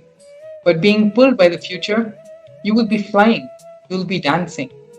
So the science of conquering time needs to be taught to the world. It is only when you are pulled, when you're excited, enthusiastic, inspired by life, will you actually start living life? Will you actually start becoming younger? It is when we are being pushed by life, when we are suffering with decision fatigue, we become older and death starts approaching very quickly. It is only when we are moving towards life, when we are being pulled towards the future, we start becoming lighter, we start becoming younger, we start having more energy. This next step now is the science of conquering time. Discard boredom and be pulled into life by the excitement of the future. With this final cognition, with this understanding, the transformation in your life will start happening. When you understand that it is only through inspiration, it is only by being pulled towards the future, you will become younger, all your health problems will start disappearing, the decision fatigue will start leaving your cognition. You have conquered time. You have understood the secret and reality of manifesting youthfulness, manifesting energy, and becoming, going beyond the physical difficulties, the realities, and the sufferings of this plane. You start becoming divine. With this, the only other further step which needs to be done is registering yourself for the Mahaparamashivaham program. For this understanding which you're having right now, this powerful cognition which you're living with, will be bolted in you with the superconscious oneness Advaitic experience the Supreme Pontiff of Hinduism will give you in the Mahaparamashivaham process, during the Mahaparamashivaham program. So with this, the Paramashivam link to register yourself for the Mahaparamashivaham program and the website where you can learn more about the program are both linked below in the form of the QR code and in the screen. And so with this, take this time now to cement this cognition in your being and register yourself for the Mahaparamashivaham program to have the complete establishment of this experience in your cognition in your being. We'll be entering into a short break, after which we'll be working on causing your personal reality and manifesting your reality and manifesting the Mahaparamashivaham program with you. So please stay tuned. We'll be right back. A more intelligent to a brighter future.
Paramashivam.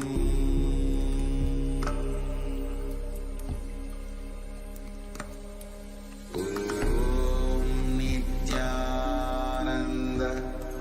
Paramashivam.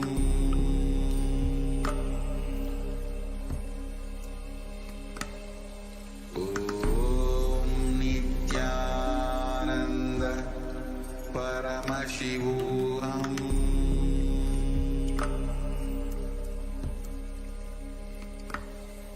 Om Nithyananda Paramashivam.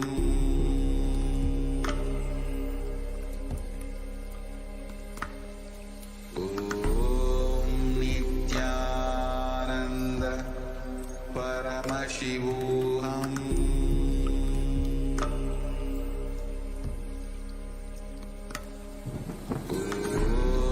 Nithyananda Paramashivam.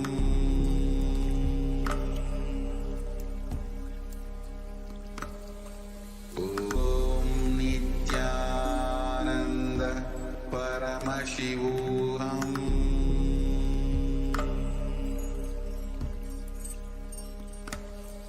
Om Nithyananda Paramashivam.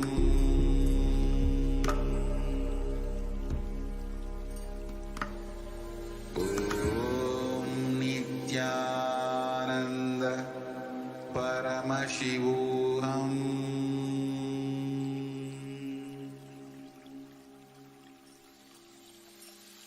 I bless you all.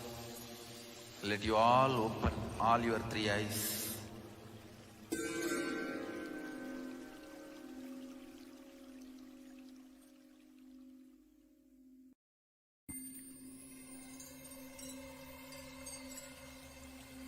I welcome you all with my love and respect. Let you all open all your three eyes. Om Nithyananda Paramashivam.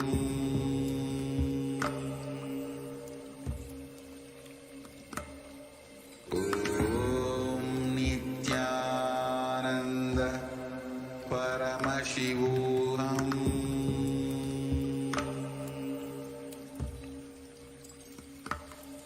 Om Nithyananda Paramashivam.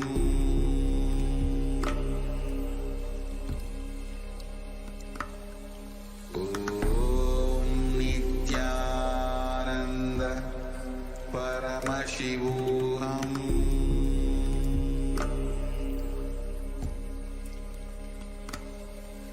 Om Nithyananda Paramashivam.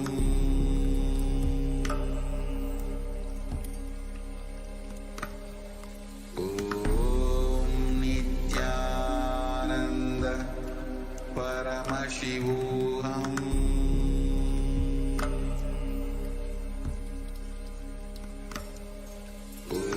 Om Nithyananda Paramashivam.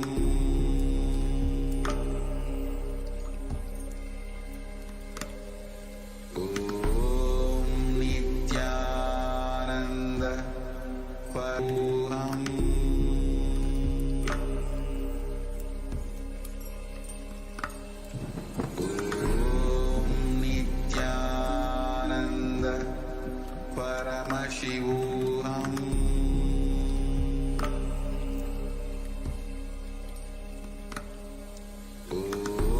Om Nithyananda Paramashivam.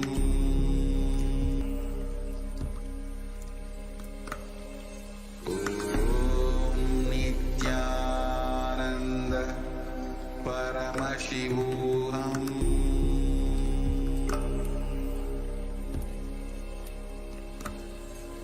Om Nithyananda Paramashivam.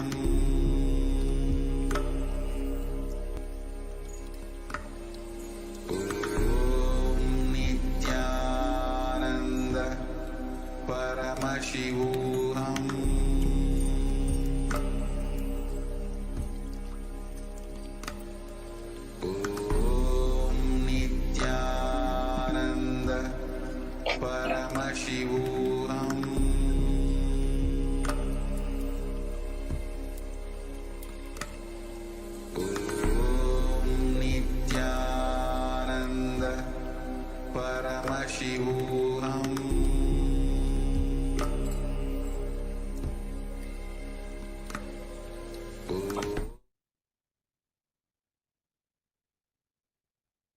नित्यानन्दं परमसुखदं केवलं ज्ञानमूर्तं द्वन्द्वातीतं गगनसदृशं तत्त्वमस्यादि एकं नित्यं विमलमचलं सर्वदी साक्षिभूतं भावातीतं त्रिगुणरहितं सद्गुरुं तं Namami.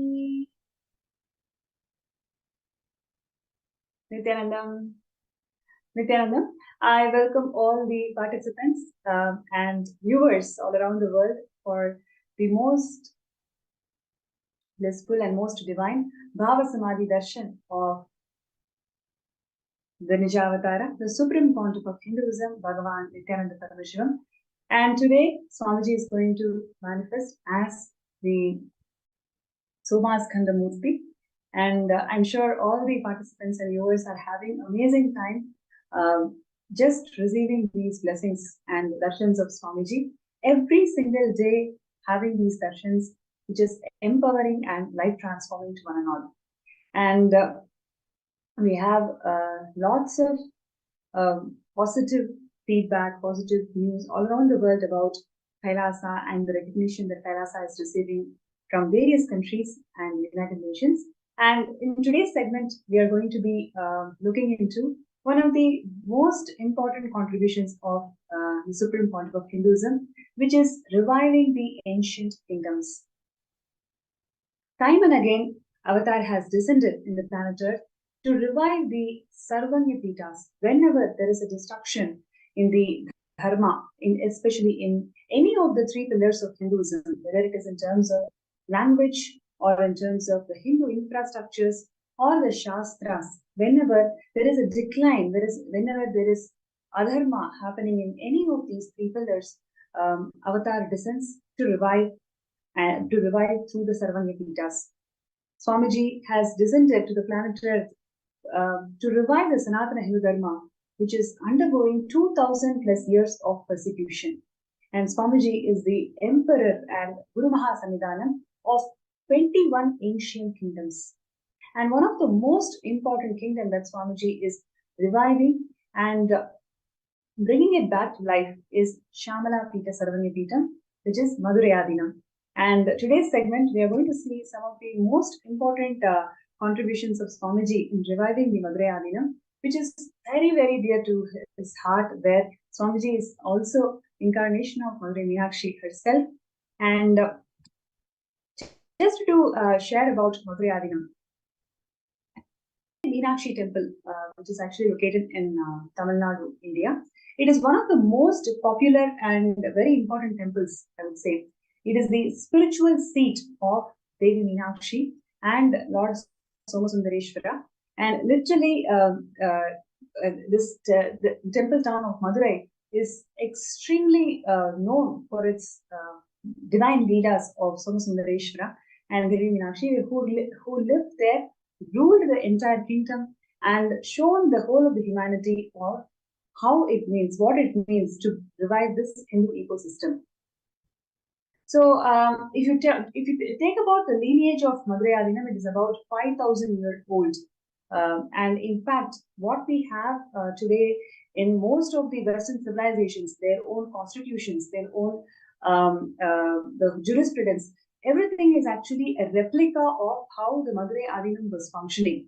There are enough records in Madurai Adinam which actually shows that the exact jurisprudence that Madurai Adinam had is what was what is followed today in Vatican also. So, so the point that I'm trying to make is it is a very ancient, established, most advanced scientific enlightenment ecosystem that actually flourished in all dimensions of life. So the ancient records clearly suggest that the glory of Madurai Adinam is such. Every single aspect of enlightenment ecosystem literally flourished under this, under the rule of Devi Meenakshi and Lord Somasundareshwara. And the Madurai Adinam is Hindu Adi Shaivite monastery, and it is actually world's oldest surviving monastic order. It is the world's oldest surviving monastic order. It has this kind of legacy, and Swamiji is the current Guru Mahasannidhanam of this Madurai Adinam. And it is established by the incarnations, like I mentioned, Devi Meenakshi and Bhagavan Somasundareshwara. And literally, they came down and ruled the entire city of Madurai, and it was revived by Nithyananda Sambandar, and followed by him, several enlightened masters held the greatest seat of Madurai Adinam and shown the whole world the legacy, the spiritual legitimacy, economic legitimacy, and the religious legitimacy of Madurai Adinam to the whole world.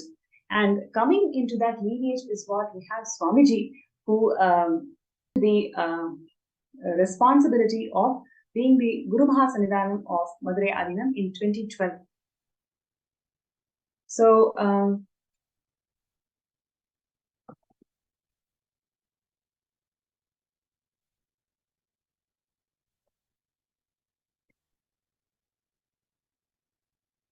throughout this session, I would like to hear from all the viewers and participants your feedback. What are your thoughts? Just seeing the rich tradition of Madurai Adinam being revived by Nijavatara Swamiji. Whatever you'd like to share with us, please feel free to share in the YouTube comments or Facebook comments, and also in the MPSN group. You can actually see a QR code that's being flashed on the screen. You can take a scan of it, and then you'll be directly led to the MPSN group, where you can start posting your comments, feedbacks throughout the session.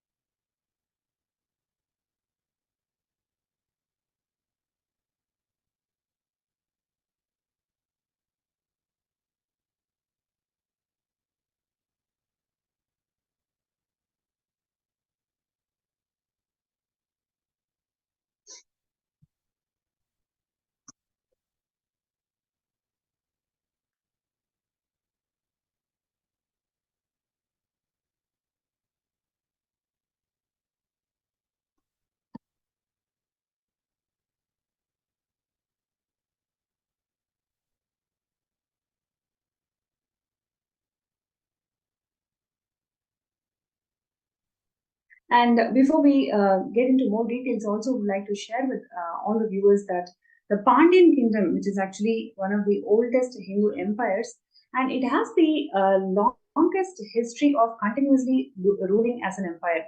The Guru Mahasannidhanam of Shamala Pita Sarvanya Pita Madurai Adinam was the spiritual head, Guru, and also the political head of the state of this Pandya kingdom, which is a very important statement that I would like to share with all the viewers, that they also act as the political head and they are also the spiritual head of this kingdom. And even in contemporary colonial era, the Madurai Adinam has actually appointed the Guru Mahasannidhanam as the Pandya Niyamana Murai, Pandya's coronation procedure. This actually very clearly shows that the Guru Mahasannidhanam is the spiritual head and as well as the political head of the Madurai Adinam and the Madurai kingdom.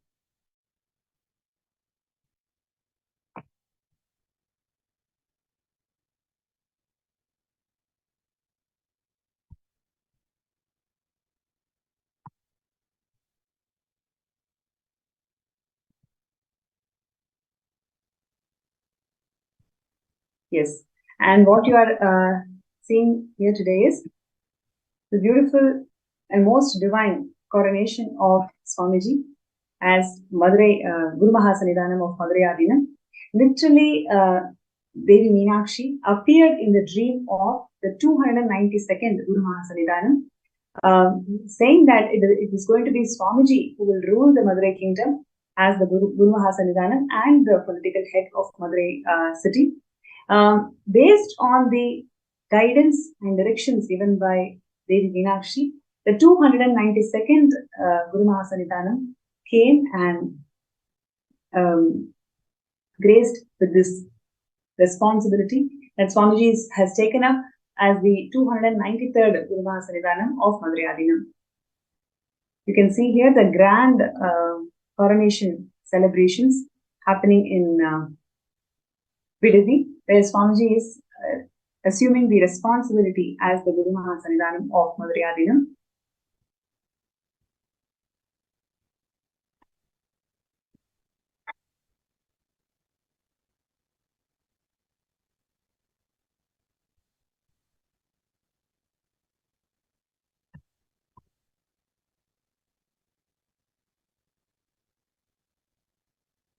Yes, and as soon as Swamiji assumed the responsibility as the Guru Mahasannidhanam of Madurai, Swamiji started reviving all the temples under the Madurai.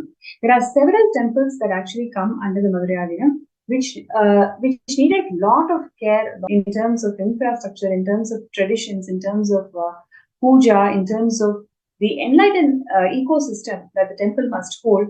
Everything Swamiji revived from the scratch. You can see here the Sachinanda temple in Tamil Nadu, which also belongs to the Madurai. Swamiji actually led a huge revival and restoration process in all the 4 temples that belongs to Madurai. You can see here literally Swamiji himself was cleaning the temple, and he inspired hundreds of peacemakers to join the restoration process, and so much of hard work, and literally he was inspiring each and every person out there to understand the legacy that the Madurai was holding.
Nityananda சொன்ன சூத்திரம் அது எல்லாமே எங்களுக்கு வேத சாஸ்திரம்.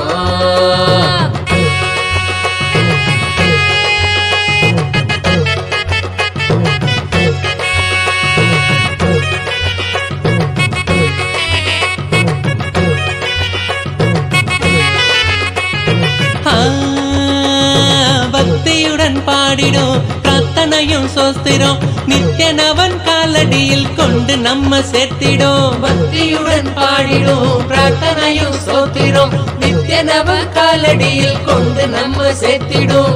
செய்யும் அந்த தியானம் அது சித்தம் தெளிவாக்கிடும். சித்தம் தெளிவாக அது தெய்வீகத்தை கூட்டிடும். செய்யும் அந்த தியானம் அது சித்தம் தெளிவாக்கிடும். சித்தம் தெளிவாக அது தெய்வீகத்தை கூட்டிடும். சக்தி எல்லாம் தேடி வரும் ஞானமும் தான் கூடிவிடும். சக்தி எல்லாம் தேடி வரும் ஞானமும் தான் கூடிவிடும். நித்யானந்தன் சொன்ன சூத்திரம் அது எல்லாமே எங்களுக்கு வேத சாஸ்திரம். நித்யானந்த சொன்ன சூத்திரம் அது எல்லாமே எங்களுக்கு வேத சாஸ்திரம்.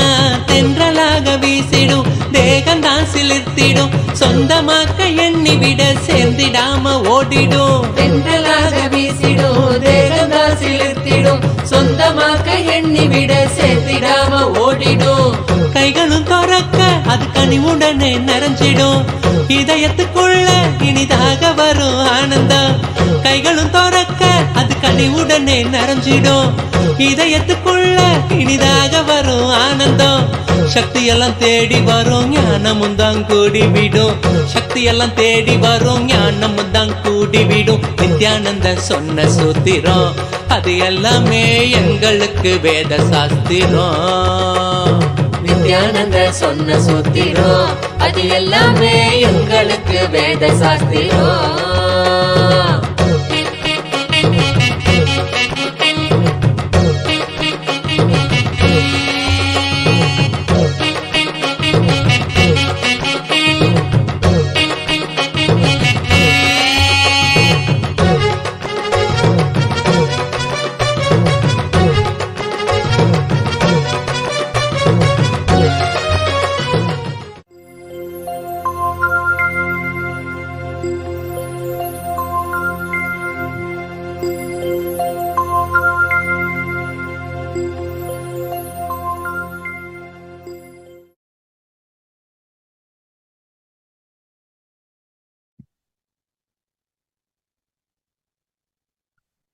The Madurai Adinam holds the vast and rich heritage for more than 5,000 years of the heritage, where the enlightenment ecosystem that was first originally formed by Devi Meenakshi and Somasundareshwara, and after which literally the ecosystem went through huge persecution by Muslims invaders, and after post independence, the delegitimization started happening to this great ancient heritage. And then after which, when Swamiji assumed the responsibility as the Guru Mahasanidhanam of Madurai Adinam, literally every single aspect, every single wing of the ecosystem, Swamiji started reviving right from 2012. So what we are seeing here is the restoration and revival process where Swamiji himself personally involved in the entire cleaning process. And you can see here literally how Swamiji is inspiring all the peacekeepers of Kailasa to involve in this revival and restoration process.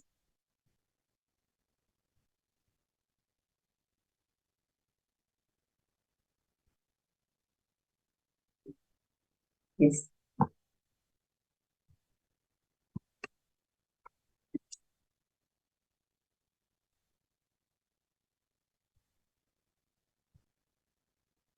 Yes. So, yes, you can see here in 2012, 22nd May, Swamiji is leading the entire restoration process in all the 4 temples of that belongs to Madurai Adinam. And today, if you see, without Swamiji taking over the restoration and revival of these temple infrastructures and also the traditions, literally the temples have become a common place as they do not have a single unified face as a leader. It is Swamiji who is the single unified leader of the entire Hinduism, who is reviving all the aspects of Hinduism, whether it is temple infrastructure or the traditions. In every level, Swamiji has revived the Hindu tradition.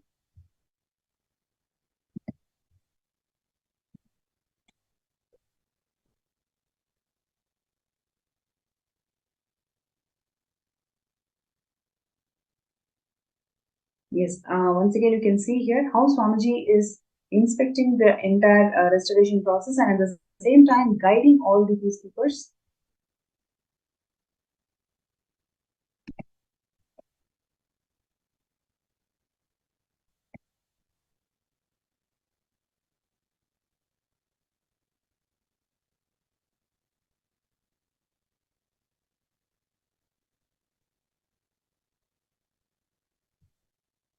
Yes, you can see here how the monks are cleaning the continued temple.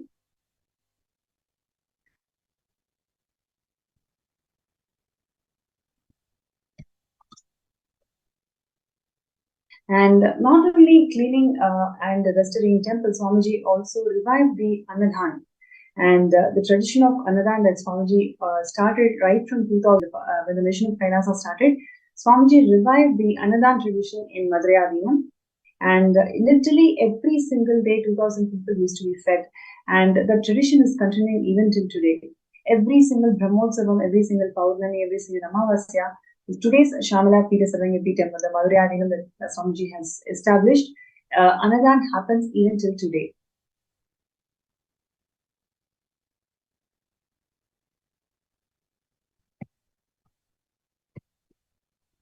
And Swamiji also revived the Vaidhyalaya. Free medical camps was conducted in all the different places of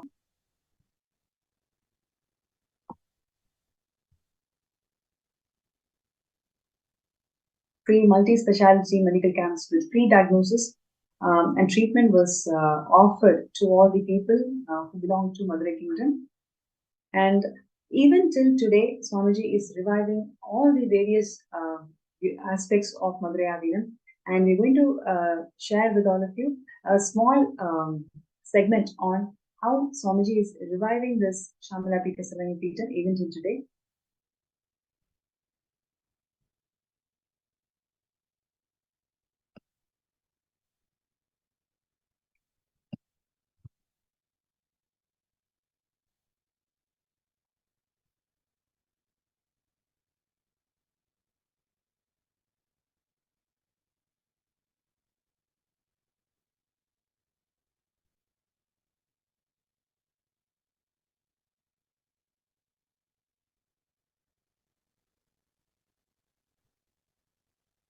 Yes. And the current day, where Swamiji has established the Shamala Pita Sarvangapitam, right next to the temple, Madurai temple, Swamiji had revealed some of the historic revelations about the current Shamala Pita Sarvangapitam. So on 29th May 2019, historic breakthrough happened when the exact land where Devi Meenakshi emerged from the sacred ritual fire as a 3-year-old, from where she started ruling the Putrakamishti, literally from that exact place, the Madurai Adinam, the Shamlapita Sarangipitam is established. The Devi Meenakshi, Parashakti, has blessed us by giving the exact land on which she used to sit on the original throne, Kailasonata Shamalapita Sarangipitam in Madurai. So literally where our current Shamlapita Sarangipitam is located, that is the exact place where Devi Meenakshi emerged from the Putrakameshti area, and she graced us the whole universe with her divine blessings.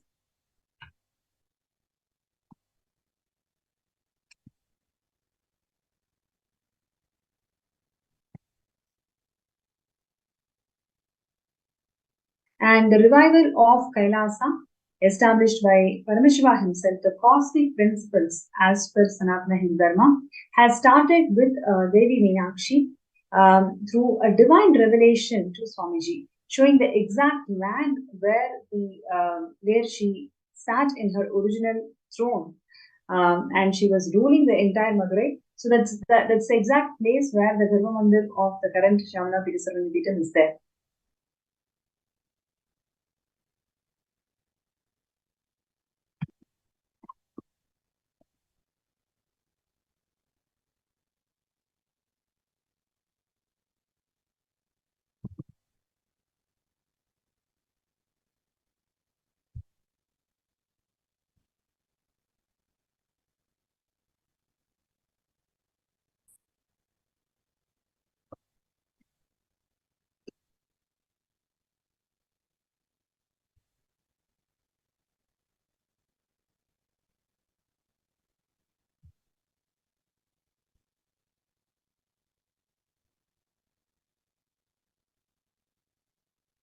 Yes. So in his own words, Swamiji said that Devi Meenakshi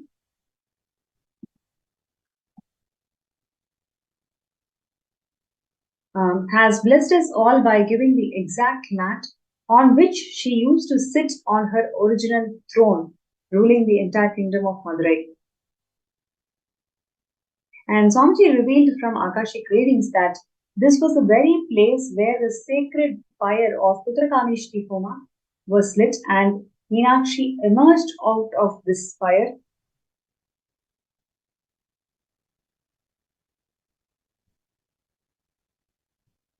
And in Madurai Adinam,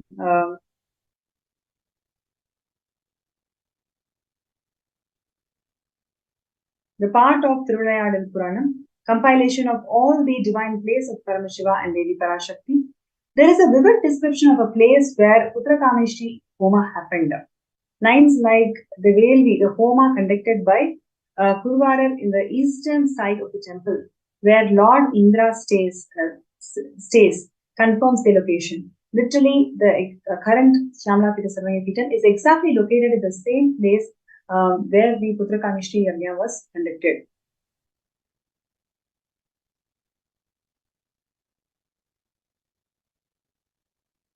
The map below shows the clear marking. You can see here how it is literally eastern side of the temple. This particular place is located, and that's exactly the place that Devi Meenakshi revealed to Swamiji, and Swamiji brought this Shyamala Sarvanya Pitam to one and all, for all of us to protect and preserve this historic place.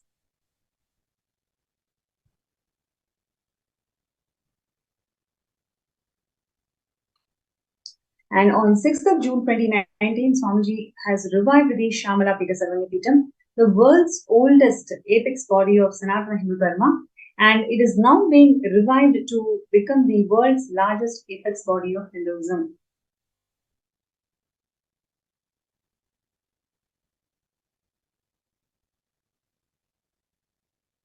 Swamiji is reviving the world's largest Sanatana Hindu monastery, functioning as a powerful enlightenment ecosystem, enriching over 16,000 Kailayasis around the world. And literally, that is the available historic records mention that over 16,000 disciples permanently lived in Tirunjana Sambandhar, the reviver, after which the Meenakshi's, after Meenakshi's rule, it is Tirunjana Sambandhar who revived the Madurai Adinam back.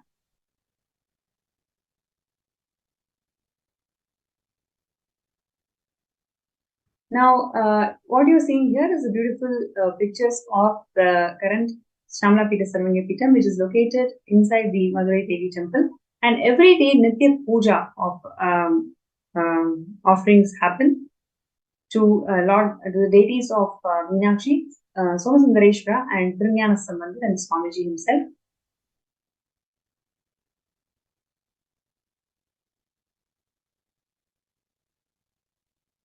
Now, what you're seeing here is Kailasa. Kailasa, the ancient enlightened Paramashiva thousands of years ago. And now Swamiji is reviving Kailasa to its original glory. And Madurai already had 3 power centers, which is political power center, spiritual power center, and linguistic power center. Swamiji is the current head of all the 3 power centers of Madurai Kingdom, and he is reviving all of these power centers to its original glory.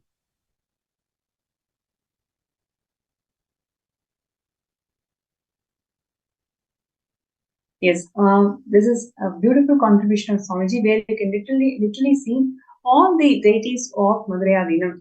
Swamiji personally micromanages the jewels, and each of these jewels are prepared and designed by Swamiji through Kailasa's Sacred Arts University.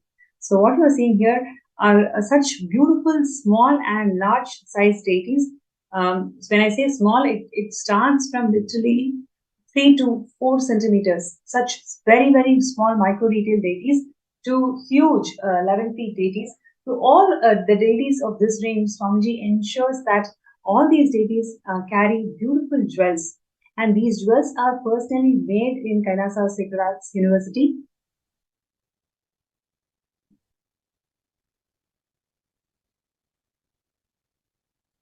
Yes, so the world's largest Sacred Arts University, the place where gods take birth, literally Archavataras, they are given birth in this university.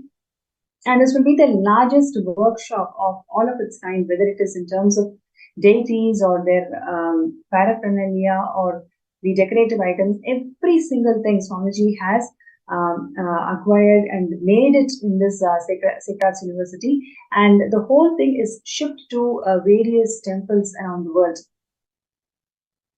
This art of making deities being practiced in such a huge scale will not just be enlightening the next generation, but it actually revives a lot more generations and a lot more youngsters to start following Hinduism.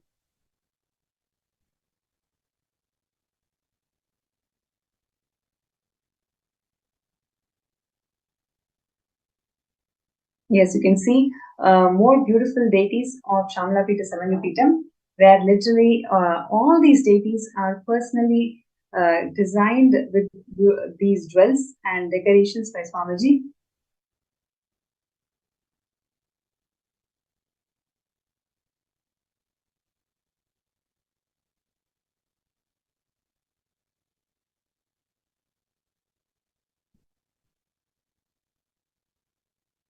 And all the Brahmotsavams that are being conducted in Shamalapita Sarangipitam, from the Madhurayadinam, Swamiji personally enriched all of us with the right context and right understanding that it is really Devi Meenakshi and Lord Somasundareshwara is gracing the town of Madurai. Whenever this Mandagapadi happens, whenever the Brahmotsavams are celebrated, when the Archavatara graces from the temple, it is literally Devi Meenakshi and Lord Somasundareshwara is gracing the entire Madurai kingdom. So till today, Swamiji offers his respects to Devi Meenakshi and Bhagavan Somasundareshwara. He personally graces into a video conferencing to the whole world as a representation of Devi Meenakshi herself and Paramashiva himself. Swamiji literally as Nijavatara, he graces the whole world whenever the deity steps out of the temple.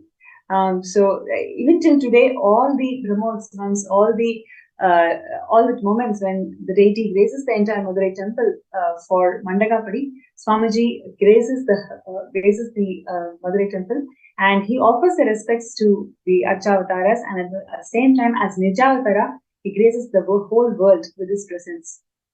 And what you're seeing here is one other contribution where the science of yoga that's being revived in the Shamalapita Sarangipitam. And we also saw the temple tower is being always projected. The Indra Vimana is always projected in Kailasa's digital platforms in such a way that people around the world, all the Hindus around the world, can take the darshan of Indra Vimana of Madhurayadinam.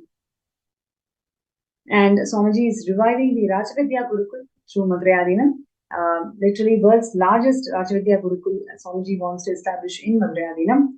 And literally like how it used to be when Meenakshi used to rule the Madhurayadinam, Swamiji wants to revive all its aspects, whether it is temple, whether it is Gurukul, whether it is Goshala, every single aspect and pillars of Hinduism, Swamiji wants to revive.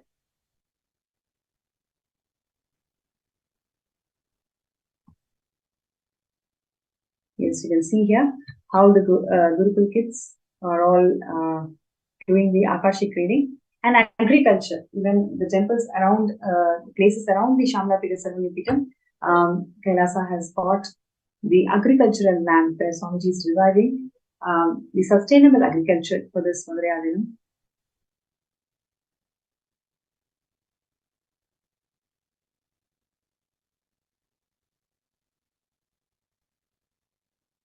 And Annadan, like I mentioned, Annadan is continuously happening every single Brahmotsavam, every single Mandagapadi days, Paurnami and Amavasya. The Shamalapita Sarangipitam is literally offering the Satvik Annadan to the entire kingdom of Madurai. Almost 5,000 people come and take the prasada from Shamalapita Sarangipitam every day whenever there is an Annadan.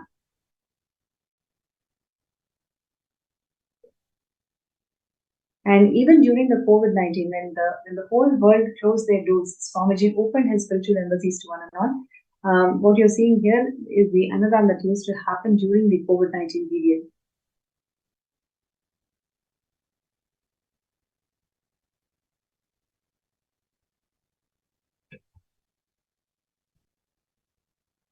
Yes, you can see here clearly during COVID-19, the peacekeepers are wearing the mask and ensuring that people, whoever visited or whoever is walks down the street to Madurai temple, always receive food.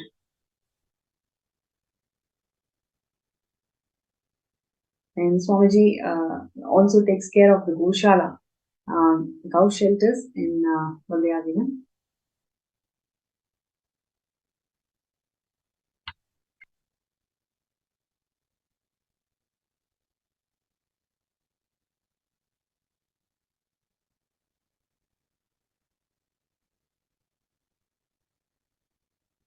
Yes, you can see here the Chitra Brahmotsavam celebrations where literally every day 5,000 people were served from Kailasa's Shamlapita Sarvanipita.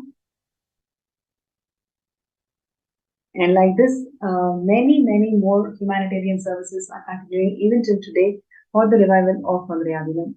And it is such a beautiful moment for all of us just to recollect the amount of hard work that Swamiji has done to revive this ancient enlightenment ecosystem.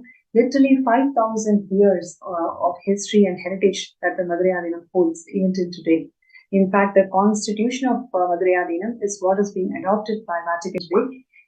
So the rich tradition and the rich benefits that these ecosystems give us to the world is something phenomenal, and it is a timeless treasure, which is what Swamiji is reviving in all its glory.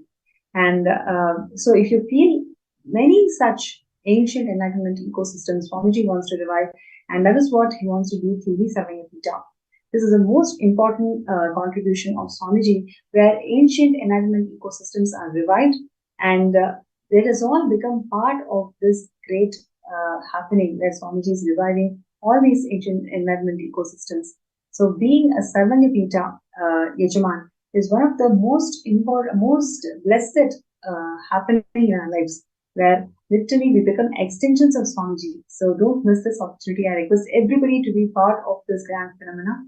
And you can sign up your intention to be part of Sarvanyapita by signing up in skSJP.org/contribute.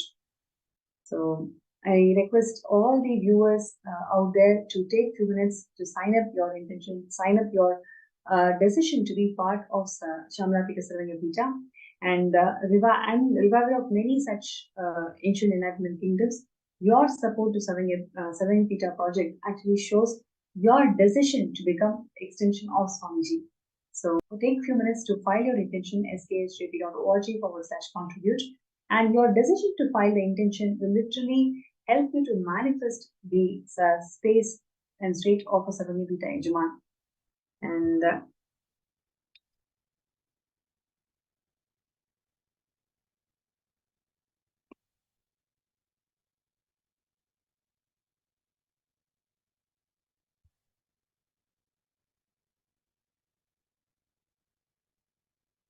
yes, and Swamiji has always told all of us that all we need to do is set the intention and work for it. When we take that first step, Swamiji is going to move million planets for us. All it requires is our intention to start our journey. So I request everybody out there to take this opportunity, take this moment to start your journey towards Sarvanyapita. With Swamiji's grace and blessings, simply you will be able to manifest it even actually before the Shivaratri itself.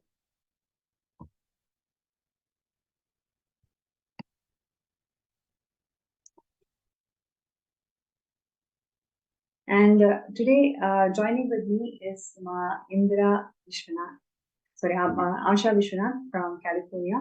She is here with all of us to share her journey with Swamiji and how Swamiji literally transformed her life and has given so many beautiful breakthroughs in her lives. And what is really inspiring her to manifest Sarvanyapita? She's here to join us. She's joining with us today to share her journey and how she wanted to manifest the Sarvanyapita.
Many people asked me, Swamiji, why did you leave such a huge empire you built in India and sitting somewhere in one corner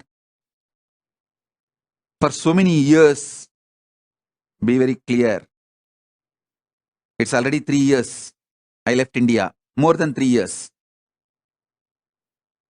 This 3 years is worth because I've done the foundation, legal, protected, internationally protected place first.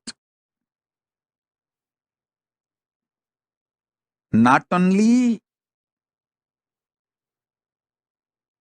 I have the immunity of non-prosecutable and immunity and protection as the head of the state, sovereign land, which can't be violated, and the embassy status in multiple places, even sovereign land in more than one places. This 3 years is worth because the first things are done first, right things are done first. We have a great future. We don't have to worry. Will there be any end like what happened, what has been done to Asaram Babu's organization?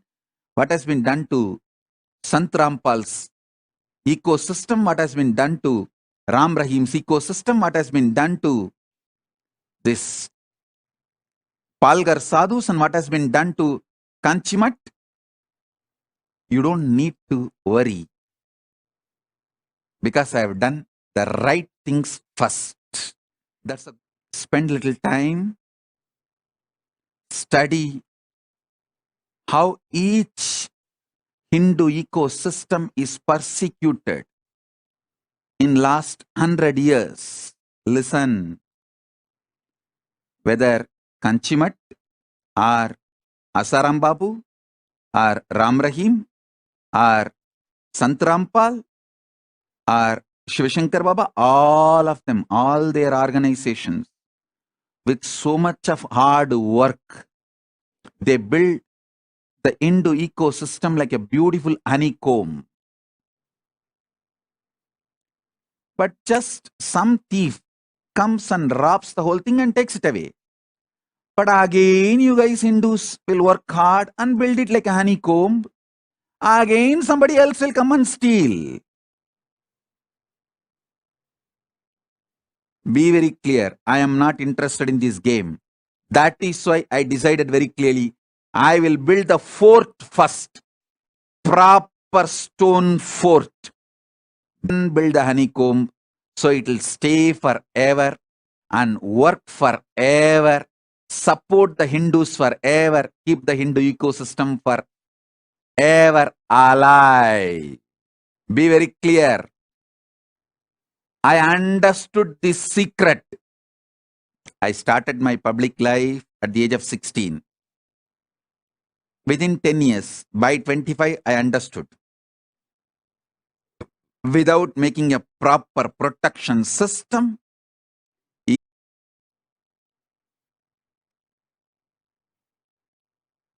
just 2 generations now, those gurus are getting prosecuted. Lawfare is being done. False accusations are put. They are prosecuted left, right, center. Of course, Kanchi Shankaracharya proved he is innocent and came out. But what happened to that organization? What happened to that mutt? What happened to himself? Was he able to stand back? The criminally negligent Hindus did not have gratitude for all the work he has done. The criminally negligent Hindus are not realizing the anti-Hindus are attacking the real Hindus because he stood for the Hindus and stick his neck out, his head was cut. That's all. So that is like a message. No one else should stick their neck out for Hinduism. I tell you, I realized this truth.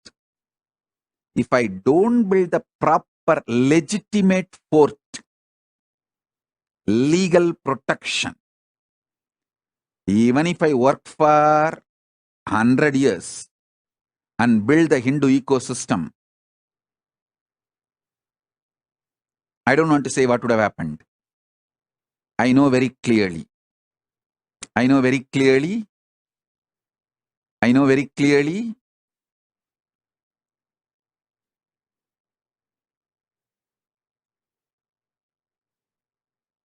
I wanted to tell all my disciples, listen. The good news I have for all of you is, by the grace of Paramashiva, we already have a sovereign territory in more than one place for Kailasa and diplomatic relationship with many countries for Kailasa, and I am safe. We are going to be safe forever. That is the good news I have for all my disciples. So all your effort, you are all putting time, treasure, talent, and building this Kailasa will be useful forever. It cannot be hijacked, destroyed by anyone, because I made a proper foundation, protection, fortress. Then started building the honeycomb. I did the first things first. Be very clear. Be very clear. First things first.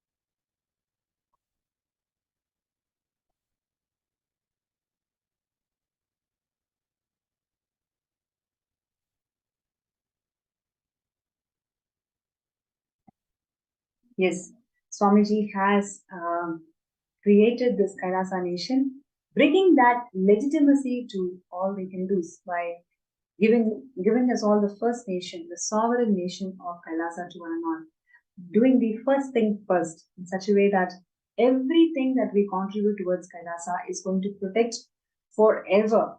And your contribution to Kailasa through Savingapita is not just going to be there for few hundred years, but rather through thousands of years, it's going to be there serving the whole of the humanity. So your decision to become a Savingapita Yajman is going to serve the humanity eternally. And on that note, it's my pleasure to welcome Ma Indra, Ma Asha Vishwanath from California to our segment today. Nithyananda Ma. Nithyananda Ma. Thank you so much for joining the segment today. And I'm sure all of us are really excited and looking forward to hear from you, your journey, your moments with Avatar. You've attended so many programs, so many beautiful blessings and darshans from Swamiji. Would like to hear from you what really inspired you in this journey and how Swamiji made your life magical. Nithyananda Ma, thank you. Can you hear me? Okay. Yes, we can hear you. Please go ahead. So my journey with Swamiji started in 2007 when my friend Chitra invited me to come to watch him at Dianza College, locally here. And so I went to the college. It was just in a classroom, and we were sitting there, and I saw someone walking down, and he looked just like Swami Vivekananda, walking so magnificently, down the steps and sitting at the chair in the front. And literally the first sentence he said was, "I am here to revive the Vedic tradition." Those are the exact words he used. And I don't know what it is, but something rang in me with it. It's a soul-to-soul connection is all I can say, that made a powerful connection right at that time. But it took me a while, like everything else. I'm in the logical mind, to connect to someone, etc. Right? But the journey started then. I attended all local programs here to do the basic courses, and then after that, attended a lot of programs in LA. We used to go in carpools and vans. It was a great experience. We used to drive on Friday nights, go on the weekend, drive back on Sunday night, back to work on Monday, and Wow. nothing could happen like that without his energy. Wow. And So this was which year, no? Back in this was 2007. in 2007, 2008. Okay. And also Wow. 2009, end of 2009, before he left from the US. And so it was an excellent experience to go deeper and deeper in connection. And the whole idea is like, we don't even know why, but things fall in place. Wow. We don't question. We just have to have that icha, that intention, and it just happened. Time off from work happened, weekend, somebody was there to take care of my children, and I just went and didn't worry about how am I going to do this overnight trip and stay awake over there. We all went to a certain hotel over there. That experience during those years was just amazing.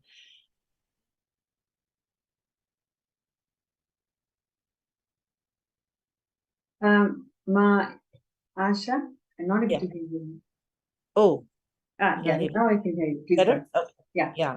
So he had invited me to, and he said, as part of the darshan, he said, make sure that you come to the LA temple inauguration. Okay. And I said, yes, Swamiji. And I said, okay. And then later on, they were planning to do on a certain date. I was planning to go there at that time, make it earlier. And I didn't know about that. And I was at a friend's house and I was talking to her about Swamiji, and I was just typing in the word Nithyananda, getting into the website. As I'm doing that, I get a call from LA, and immediately they say, I'm part of the San Jose Sangha here, right? So I'm here in San Jose area. And so we all used to group and go. And then this friend was just talking to me, and immediately I get a phone call from LA, and they're saying, oh, we're opening earlier, come over. And that's it, right? Right when I'm telling someone, enriching someone, that happens. And then after that, I'm figuring out, okay, now how am I going to take time off? How am I going to manage the house, leave the house and leave the kids, etc. And then everything fell in place again. And I landed up at the opening just as he blessed, right? Wow. And so these are the kind of things that I think he pulls us like a magnet towards him without us even knowing what it is. And the way he talks to you in energy darshan, it's like, so compassionate. And there's someone there to take care of you, your father, your mother, everything, right? And then similarly in India, when I went to all the programs also, right, we look forward to that energy darshan. And of course, when you go up there, we forget everything because we don't want anything. It's just completely blank. So I always made sure I wrote down on paper. Sometimes I'd be embarrassed. I've got 2 sheets of paper. One time I wrote a very short one. And then I somebody on the side who was helping one of the volunteers was showing him the sheet. And I'm wondering and I'm thinking, it's like, oh, okay, he blessed me, but he didn't look at my sheet. And then I was feeling sad. I said, okay, that's okay. Maybe, he just didn't look at it, whatever. And whatever I wrote on that, I'd asked for a special darshan for the next day, during the next day darshan. And that's exactly what happened. Oh, and, wow. yeah, that means he's read it. And I didn't see him looking at the paper, right? So that doubt was cleared. And very often, he with the conversation, he'll bring up and ask questions, etc. So that journey kept going. Of course, been to so many programs in India and over here. And each time it only gets us closer and closer to the oneness. And there's never a dull moment, literally. Nothing is repeated. Everything is new. Every 2 weeks is bringing something new. And when he did the kriyas, I used to go from work directly to the temple, our San Jose temple, which is in Milpitas. And I will go every evening after work because he introduced a new kriya every night. And I never knew that I could ever do something like, Nirahara Samyama, right? Couple of times I just went back, but then he asked us to come to the temple every day for darshan. That made such a huge difference to make that happen. And so, being part of, as part of the Sangha, doing so many things, and there's so many stories that, make us sting. And the key thing is, when we are really troubled for something and something's bothering us, someone from the Sangha will call, or we'll watch a satsang, or we'll read something. It just happens. And this has happened to other people too. They'll say, you called at the right time. Can you go for a walk with me? Can we talk? And so amongst us devotees itself, that'll happen. Sometimes the message will come from somebody outside of the Sangha too, but somehow we know that he's hearing it. And attending these Zoom programs these days is such a blessing, because throughout COVID, I think we're just gliding through. I have no idea how those 2.5 years went by sitting inside. And I'm a person who's always going outdoors, and there's so much to do. But kind of shapes the path also, like, what you want to go and what you want to do, etc. Everything keeps changing as we go along. And as far as the Sarvangapita Ejaman, that the intention was, it was clear. It's just to want to be part of the Kailasa, right? So that's why that intention was there and came up strong. You start in a small way, but I know things will happen, things will fall in place, and I'll be able to reach it. I just have to trust and surrender, learning more and more to surrender, and talk to Swamiji about that. And that's why all the blessings we get when we do all these PSM programs, MPSM program, I should say, online is it's an amazing experience, and people should definitely make their attempts to attend these programs, because it does take us into a different space completely. And each of us, the key thing is each of us have our own experiences in our own ways. There's nothing big or nothing small. And this was taught to me, like the person who, one of the sannyasis who was here in San Jose, when I went for my first IA in Inner Awakening in 2012. And she said, go with no expectations. Experiences of everybody is very different. And we just meet the best people. And yeah, it's like, when we've met in programs also before, it's like we share with each other, right? And then we learn so much and get inspired. It's like a fire spark. This sparks us. And Ma Snemai, Ma Divyananda, all of them in our local Sangha, they work so hard to keep us all connected, re-invite us, and so warm. So many pujas we have in our temple. All those make a huge difference in our life to face challenges. And life's not easy all the time, right? Each of us have our own challenges. That's so beautiful, Madh, because you brought various elements, like how Swamiji attends to each and every darshan. When you talk about it, I also remember so many moments, in the initial days. We write pages and pages and give it to Swamiji. He just takes a look at it and then that's it. He attends to every single line. He remembers it, and the next day or the next coming days, Swamiji will tell the exact line, whatever we wrote, and then says, okay, you've written this, and I'm attending to this. This is how you're going to come out of this problem. So always it feels like, how is Swamiji able to do it? And every single time we used to have at least 500 to 800 people sitting there, and each and every person giving that one piece of darshan letter. And Swamiji remembers it and ensures that it is getting attended, and the reality is caused. He follows up, he makes sure that we're all feeling comfortable and empowered, most importantly. So, that's very important, beautiful thing that you brought out there. And I have one thing that came to my mind when you said that. There's a beautiful large photo in that main hall in Biridi of Swamiji. And now you talked about Meenakshi just before this, so it was interesting. So there was a parrot that stayed with him for a while, right? And it came from Madurai. And during our IA, the parrot was there, Meenakshi was there, and she'll sit on his shoulder and keep pecking around and all that stuff, right? So on the wall, there was a beautiful photo of Swamiji with the parrot, Meenakshi, on his shoulder. And so as part of the darshan, I said, Swamiji, I want a copy of that photo. And it's a simple request, but something that came from deep down, right? And then, so he said, no problem. And immediately he looked at someone and said, get that ready by tomorrow. Okay, and then get her that ready. I said, okay. And then I went off. Next day, they brought the photo and I took it. And I was like, oh, thank you so much. And they gave it and he was going to bless it. He took one look at it, and I thought everything was fine, right? He took one look at it. He told the person there, right? He says, no, this is not the exact same one. And there was a minor difference, very minor difference. None of us could even figure it. He says, no, go back to your database and find the exact same one. And I didn't want to let go of that photo, so I want to holding on to it, right?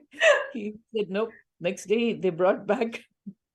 It's like Actually, precision. you also remind me for one more thing, man. Like in NPD, Nithyananda, we have about, already we have about more than 200,000 pictures are uploaded there.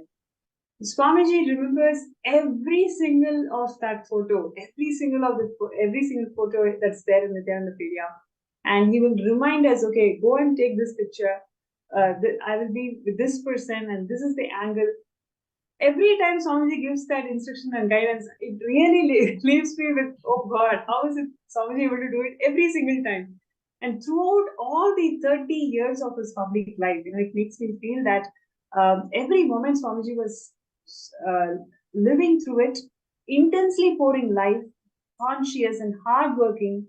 That is why he's able to do it so effortlessly, even till today, really inspiring all of us. Otherwise, 200,000 photos are there, and many of it, what got is only 10% of what Swamiji lived through the 30 years.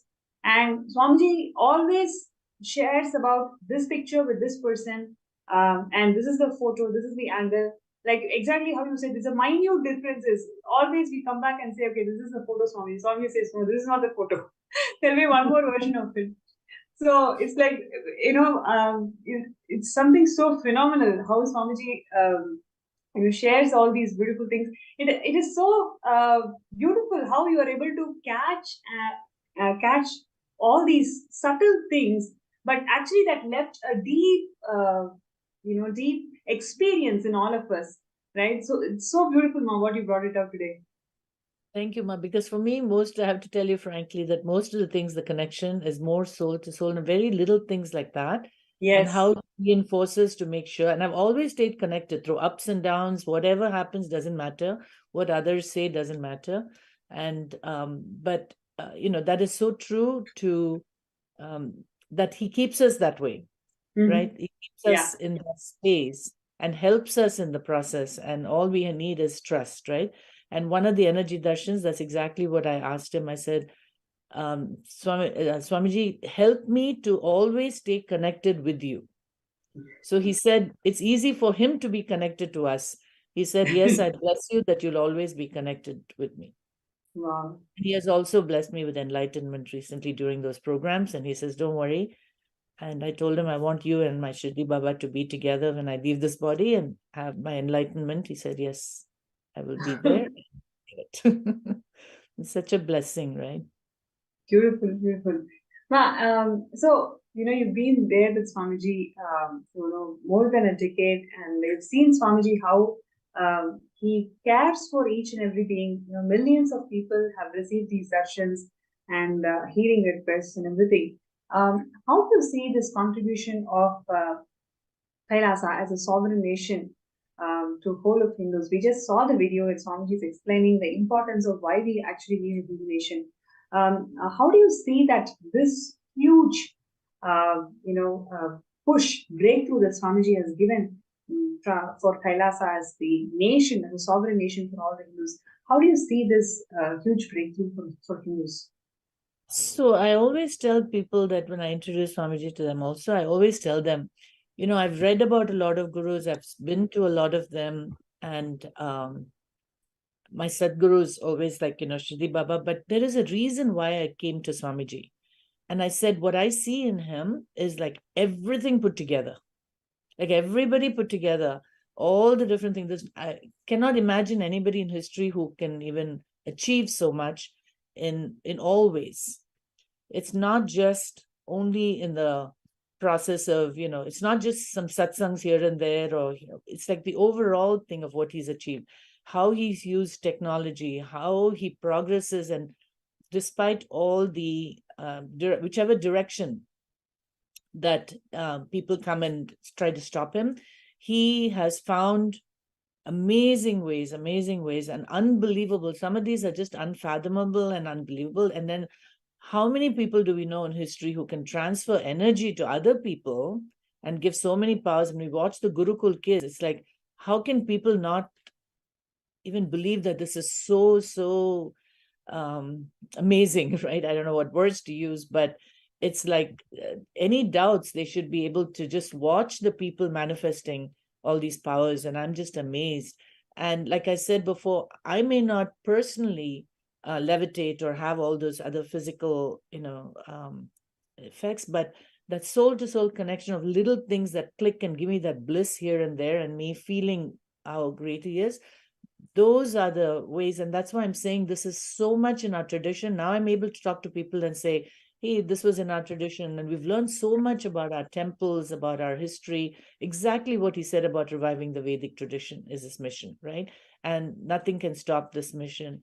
He may take gaps of whenever people come and hurdle, but this venture, what he's doing is exactly the way to preserve. Like he said, the honeycomb, right?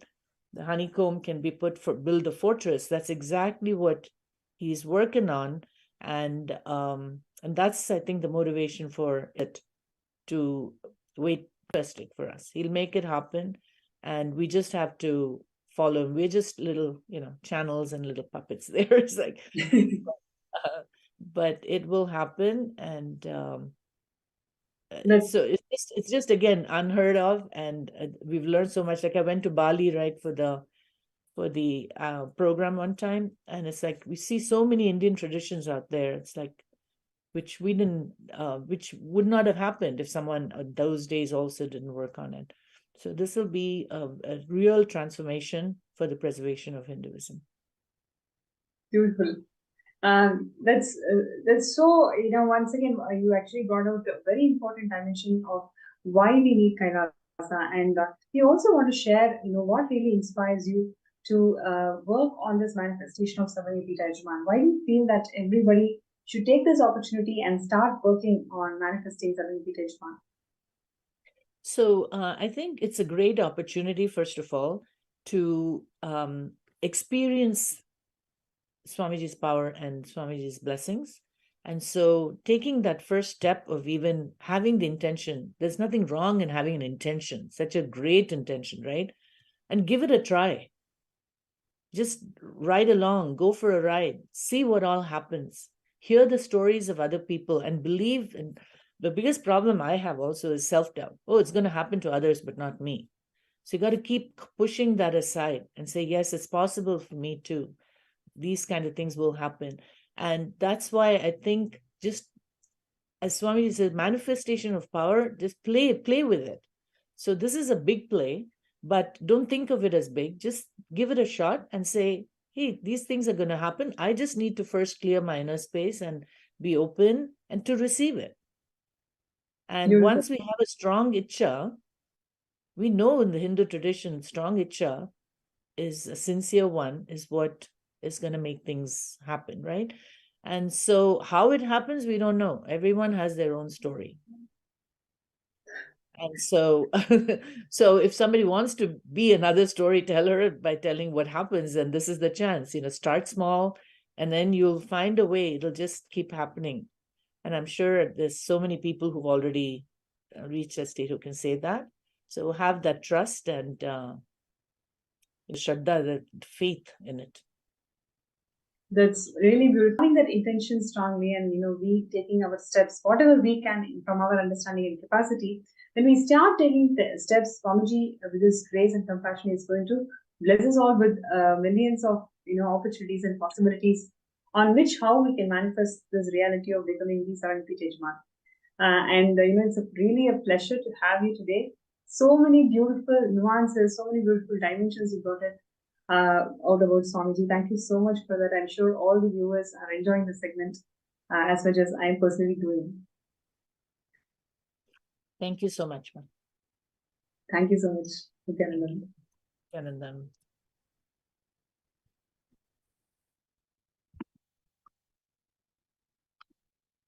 So it was Ma Asha Vishwanath from California who shared her journey with Swamiji and how Swamiji attends to all the requests and blessings from millions of devotees out there, and how Swamiji has established Super Kailasa.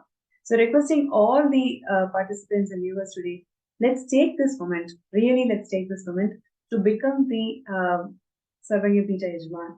You can start your journey with whatever you have. Let's start our journey somewhere. And with Swamiji's grace and blessings by Shivaratri, all of us will be able to manifest Sarvayapita Yajama. So let's take this moment to sign up the intention, and with Swamiji's grace and blessings, it's going to simply manifest.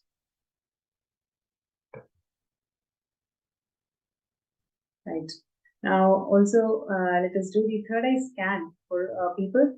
Whoever has not got the breakthrough yet, you're looking for really a solution, how we can overcome this issue and manifest Sarvapita. So whatever you may have the questions, please put a gist of who you are, and also post what you wanted to share, right? So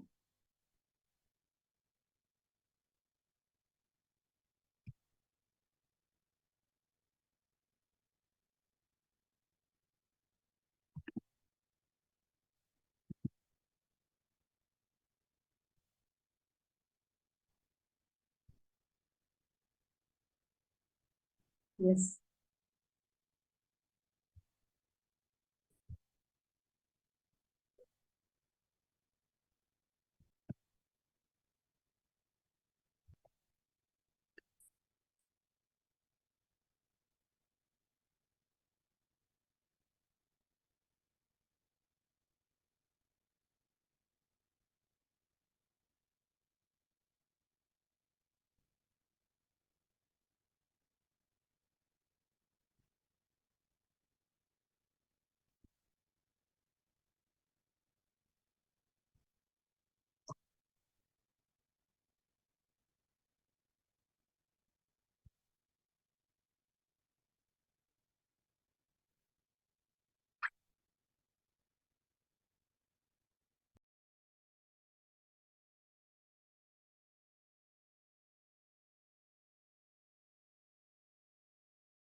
So requesting all the participants and viewers today, whoever wants a third eye scan with Swamiji's grace and blessings, let us all sit together and work sincerely towards manifesting Sarvapita by Shivaratri.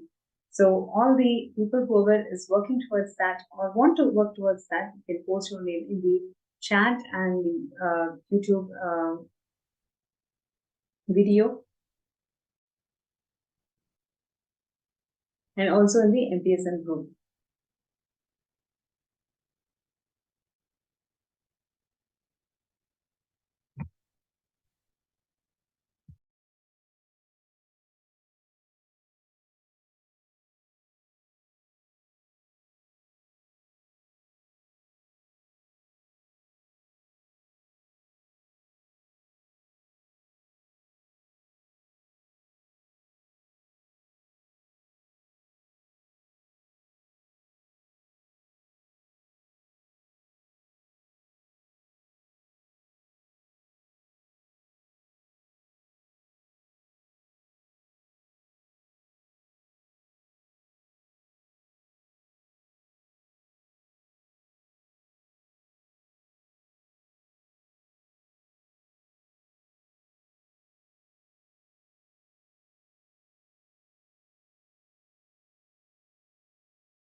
Yes. Requesting all the viewers and participants, whoever would like to have a third eye scan for all the obstacles that you're facing in manifesting SJP, you can post that in the YouTube chat, Facebook chat, and also in the MPSN group. Right, and we have here Ma Hiranmai, who's requesting for third eye scan. So I request Ma Hiranmai to please sit straight, close your eyes, and let's chant the Mahabharata.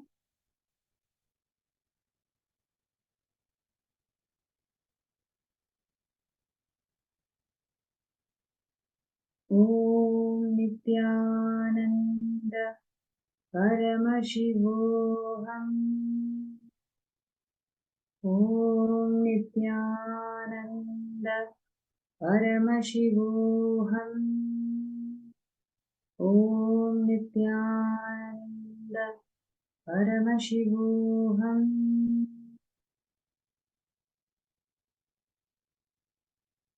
Yes. So, Mahiranmai, one thing that Swamiji showed me was, it is time that you realize that you need to take responsibility for the decisions and choices that you're making in life. Whatever choices you have made, don't analyze, right? Just take responsibility for the choice. You will see, when you take responsibility for the choice, Swamiji will start manifesting in your microcosmic body. Literally, that manifestation will start happening inside you the moment you take responsibility for it. So I request you to take responsibility for this manifestation. You will see how Swamiji will beautifully make it happen for you and everyone else. Right. So with this, we are coming to the end of this segment. I'm sure all of you really enjoyed learning about Madurai Adinam and how Swamiji is reviving all of that, and the beautiful nuances that Ma Asha Vishwanath brought it out to the segment today, how Swamiji literally attends to every single person's request. And this is a beautiful opportunity for one and all, where all of us can become part of Swamiji's extensions. This is the time when the Garbha Kala, when the Kailasa is getting formed, and every single contribution of yours during this time is so valuable and so precious, not only for you, but actually as a being, as a family, you'll be able to experience such huge transformation and breakthrough the moment you say yes to this. So I request everybody not to miss this opportunity. Sign up for sksjp.org/contribute. Right. And with this note,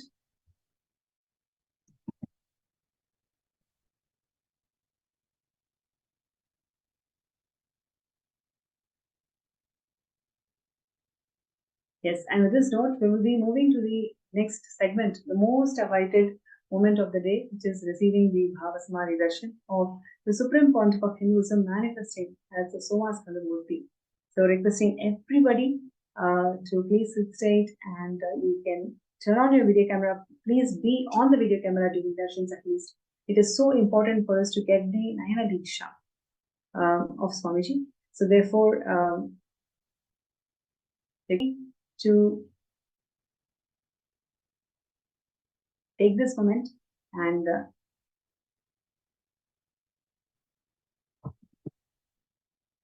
get ready for this beautiful darshan of Swamiji, who's going to manifest as one of the 64 manifestations of Paramashivam, which is Somaskandhar Murthy. And let's get ready.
Yes.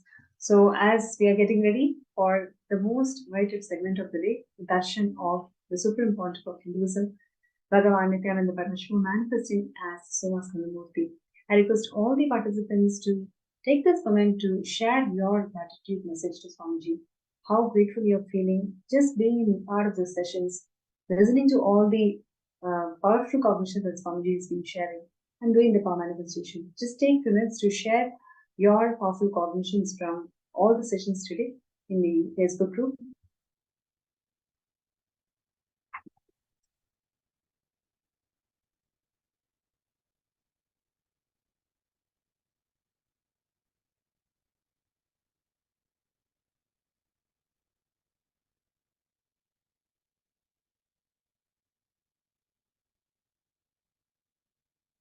Yes.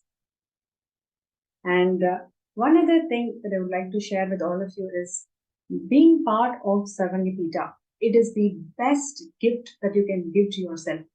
The reason being, it just gives you a quantum leap, quantum jump from where you are to where you want to be.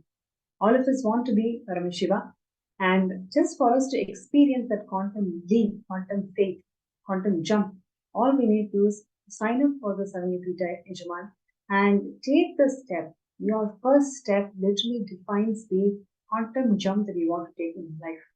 If you feel that, yes, quantum leap is what I want, I don't want this linear progression, then all you need to do is just start working for manifesting SJP. Literally, this one thing, if you start doing it sincerely, you will see how all the other things around it will simply fall in place.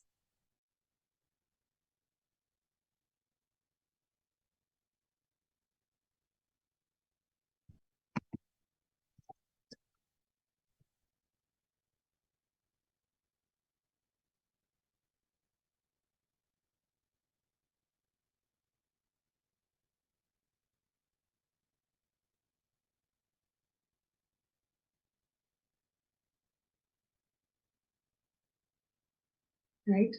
So all we need to do is just sign up in the link that's been shown, skshjp.org/contribute.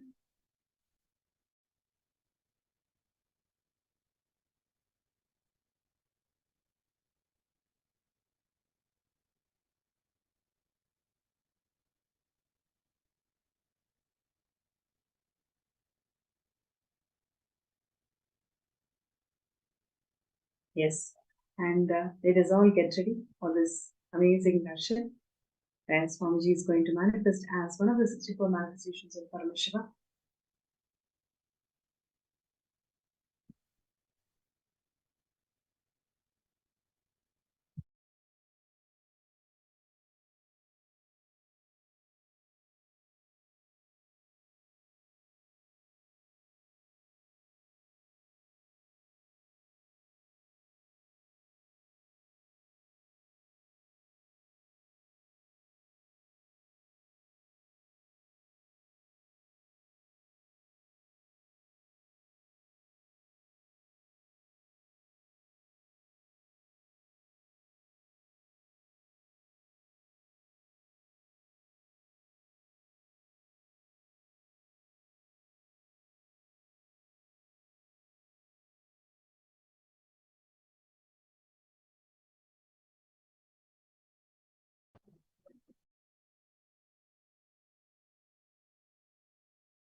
Nithyanandam.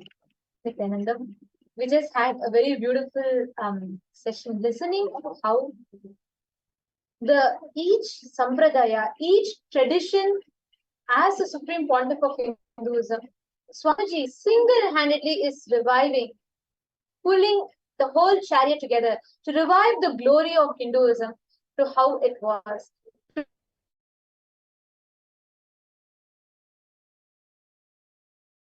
To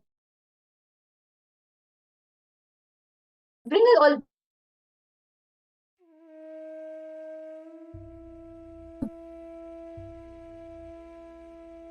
back, and now it is time for all of us to very happy and out. Paramashiva, inhale and exhale deeply with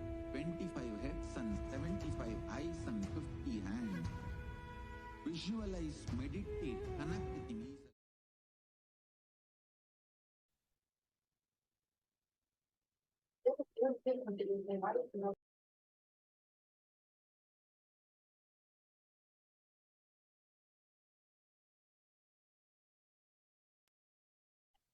Somaskandha, this form of Paramashiva that all of us are going to be having the darshan of today,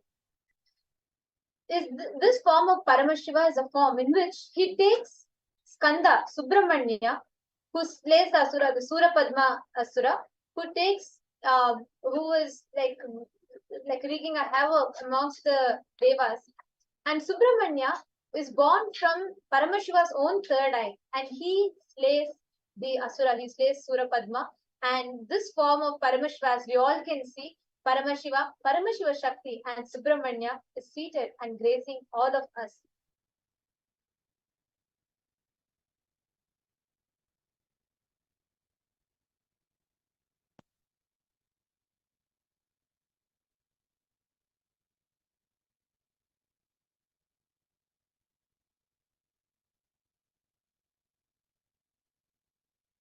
Somaskandha Murthy is a form of Paramashiva. So once happens that when Surapadma starts wreaking a havoc amongst the devas, he is unable to handle, all the devas are unable to handle, and they all go and pray, and they are all unable to withstand the tortures of Surapadma. And all the devas appeal to Paramashiva, and Paramashiva blesses them with a warrior who would be able to take down the demonic Asura, and thus the birth of Subramanya happens. Very beautifully, Paramashiva says how it just creates Subramanya through his third eye. And just as from a flame of his third eye, Subramanya manifests, he happens. So it's a very, very beautiful description or happening. And Subramanya is a unique expression of Paramashiva's bioenergy from his third eye. The male component, bioenergy, is Paramashiva's. The female component, the biomemory, is from Paramashiva Shakti.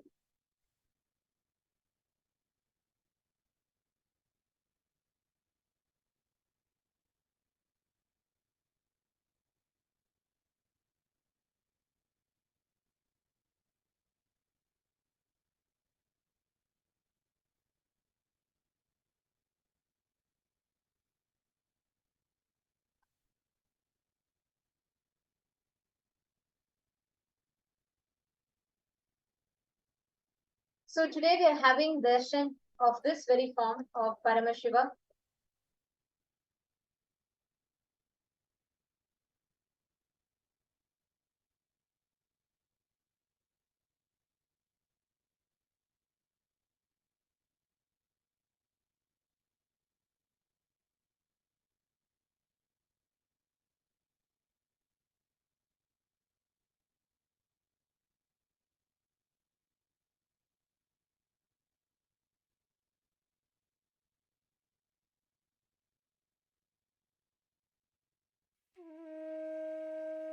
Yes. Now, all of us are going to be preparing to receive darshan of this very form of Paramashiva, as he blesses all of us as Somaskandha Murthy.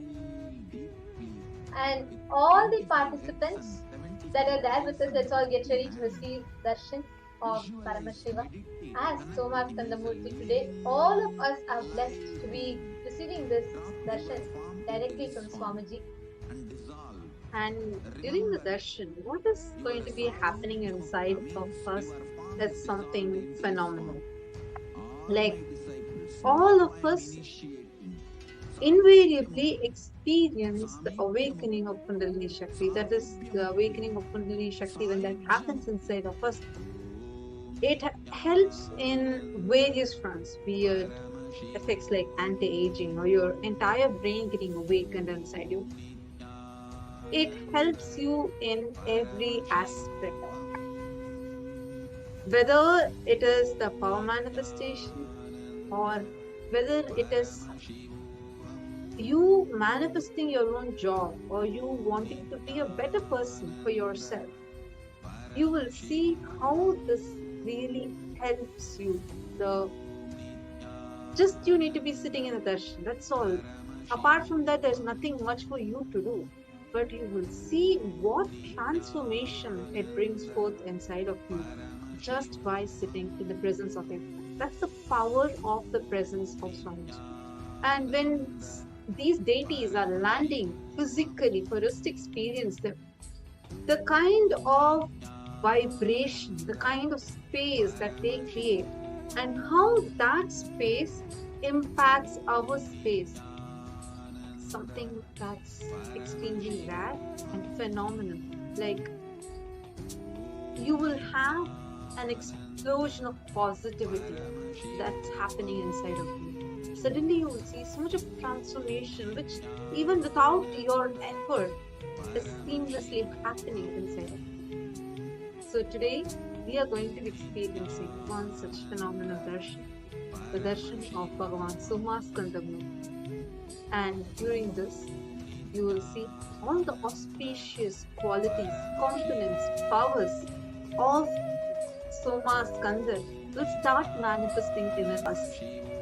You will see how you will be victorious in anything that you want to take, and you will get the power of Somaskandhar awakened inside. And this happens in a very, very simple yet a very powerful process called quantum entanglement. Where anywhere that you are sitting, many viewers that are watching us on YouTube and on Facebook, no matter where you are, no matter what time you are in, or no matter what is your background, whether you know anything about Hinduism at all, it doesn't matter.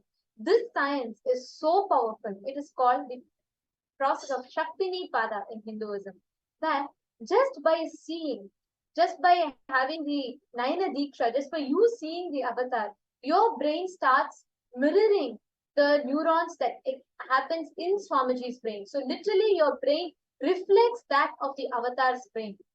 And what happens is, in this point in time, your entire brain cells all are awakened, all are activated, and at that point in time, all of us get to manifest these higher states of Paramashivam. So let us all get ready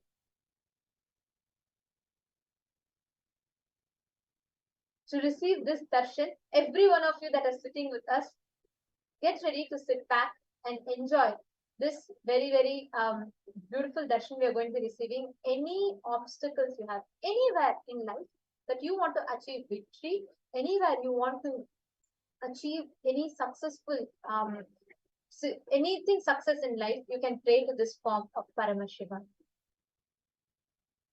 Now, let us all get ready to receive the Bhava Samadhi Darshan.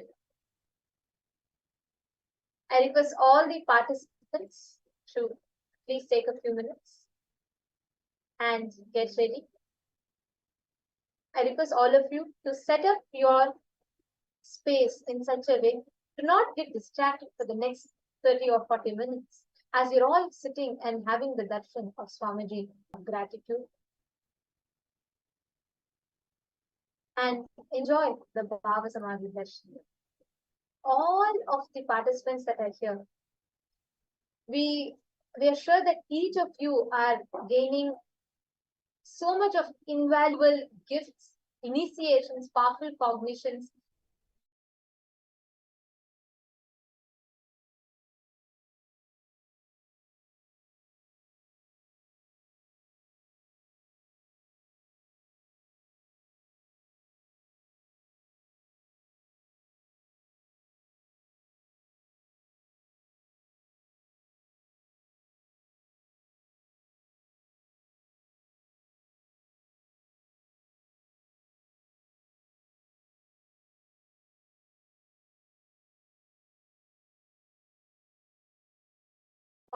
Get ready for the Bhava Samadhi Darshan with the Dhyana Shloka.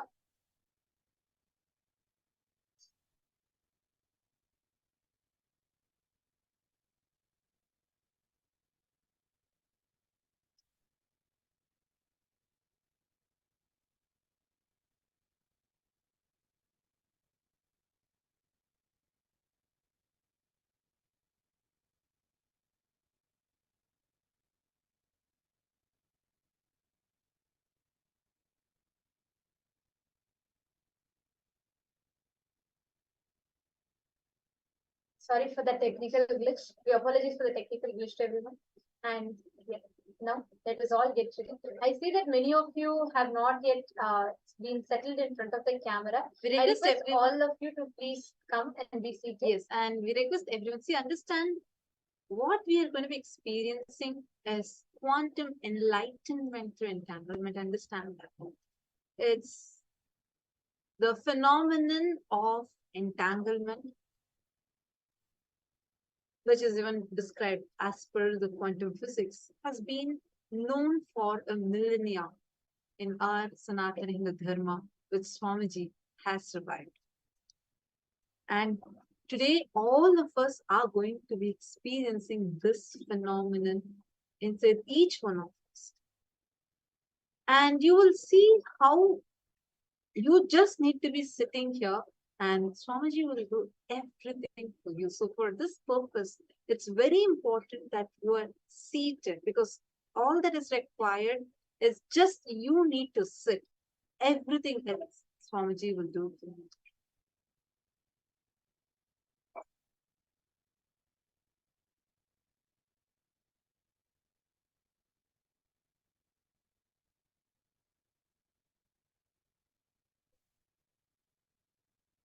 Understand, even scientists like Einstein used only 13% of his brain, and the rest were non-mechanical part of the brain, which is actually a storehouse of extraordinary powers, be it telepathy, metallization.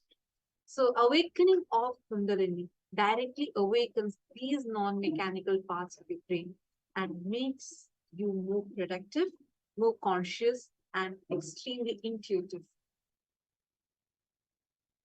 This Kundalini Shakti can be awakened through few ways. First, understanding the right principles and doing the right pranayama or kriya and initiation. It's only the initiation from the master which is the most safest route, because in this initiation, it's just an energy transfer that just happens merely by the will of the master. And that's what Swamiji is opening to all of us. Swamiji is going to be initiating all of us. And you just need to be in that pure space of gratitude. And in this is a very, very powerful process in Hinduism, which has the potential to transform each of our lives and deepen our connection with Paramashiva, divine, or the highest consciousness, as we call it. This process is centered on giving each of us this initiation, transferring of these higher powers and higher states of consciousness to us. And its goal is to give us all the experience of Paramashivam. That is why Swamiji himself is coming. So to fully benefit from this process, to fully benefit from this darshan, it is important that each of you come with an open heart and a willingness to let go of all your distractions, any negative thoughts, any incompletions, all your distractions, just let go of it. Because this is a time for you to connect with your inner self and to tap into the power of Bhava Samadhi Darshan, the power of oneness. So in preparation for this experience, I request every one of you to find a very quiet and a comfortable place where you can sit and completely bring your awareness, enjoying the Bhava Samadhi Darshan. And you all also can light a dhupa, or a lamp in front of the screen as we all receive the darshan from Swamiji, and create a completely blissful atmosphere around you. And as we all begin this process, we will be guiding you all to a meditation so that you can come to the deep meditative space of gratitude. And from there, we will delve into the Bhava Samadhi Darshan. Now, we request every one of you to get ready to receive the Bhava Samadhi Darshan. We will now be chanting the Dhyana Shloka, the sacred chant, which describes the form of Somaskandhar Murthy as per Agamas. We will now be chanting the Dhyana Shloka for all of you.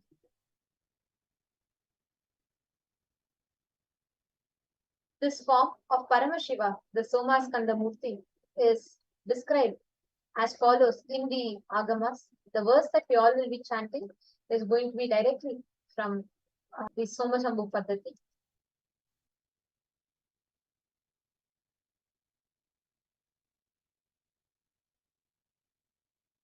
दक्षालम्बितवामनित्रतपदं चाभयम् टङ्कं बाधदम्बरं च कटैक बिभ्राणया वामालम्बितनिद्रतानद्यत्पदादेव्यायुतं मध्यतः स्कन्दो नाब्जकरद्वयेन सहितं सोमागुहेशं भजे.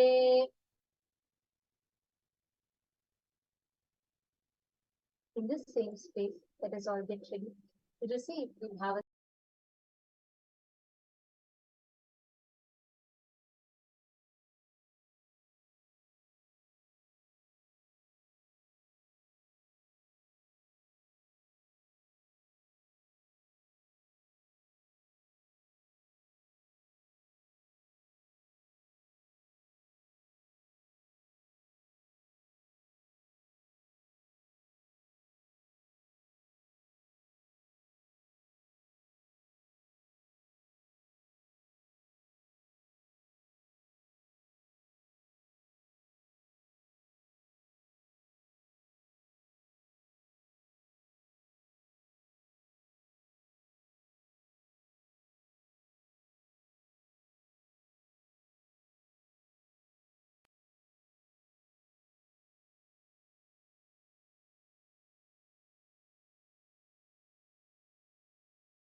रक्षालम्बितवामनिद्रितपदं कृष्णं मृगाञ्चाभयम् टङ्कं चाददतम्बरं च कटकैर्बिभ्राणया वामके वामालम्बितनिद्रितान्यपदया देव्यायुतं मध्यतः स्कन्देनाब्जकरद्वयेन सहितं भजे.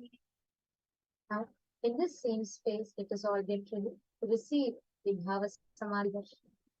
Om Nithyananda Paramashivam. Om Nithyananda Paramashivam.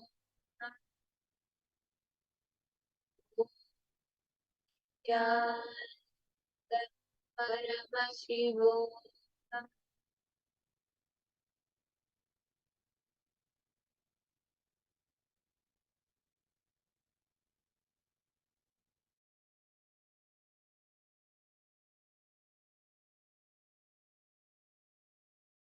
Connecting with the divine with your eyes closed is meditation. Connecting with the divine with your eyes open is darshan. Come, let us all now move from meditation to darshan. Slowly, very slowly, please open your eyes.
सुरमुनिवन्दित नित्य गुणशीला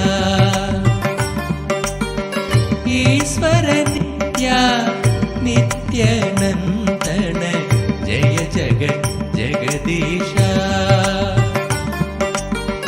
कमल नयन हे हृदय विहारी योग अवतारा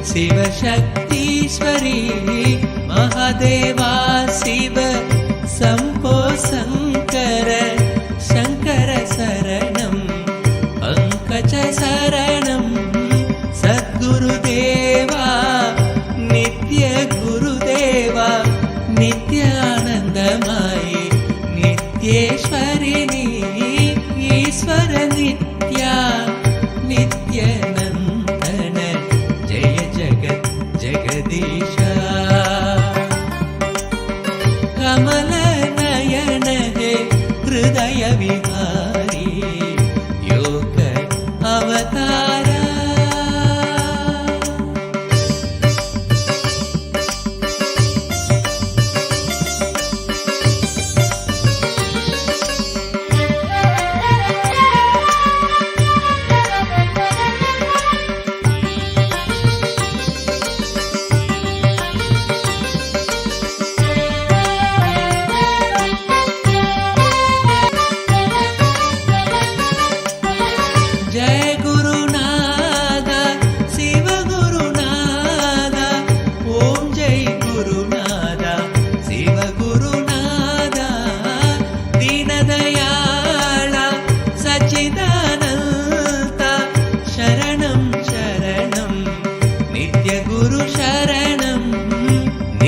निरंजन ज्योति स्वरूपा ओम नमः शिवाय नित्याय नमः ओम सदा शिवरंजनी नित्य निरंजनी मंगल गुरुमाता नित्येश्वरिणी ईश्वर नित्या नित्यानंदन जय जगत् जगदीशा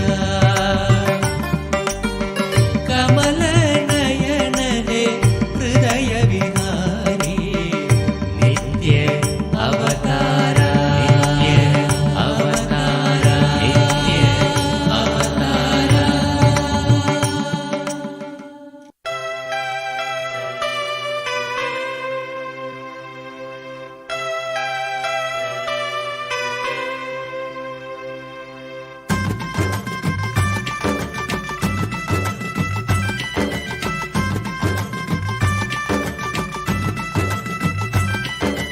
नित्यानंद नित्य साथ स्वरूपणे नित्यानंद नित्य साथ स्वरूपणे कमला नयन देवादिदेवा नित्यानंद नित्य साथ स्वरूपणे कमला नयन देवादिदेवा नित्या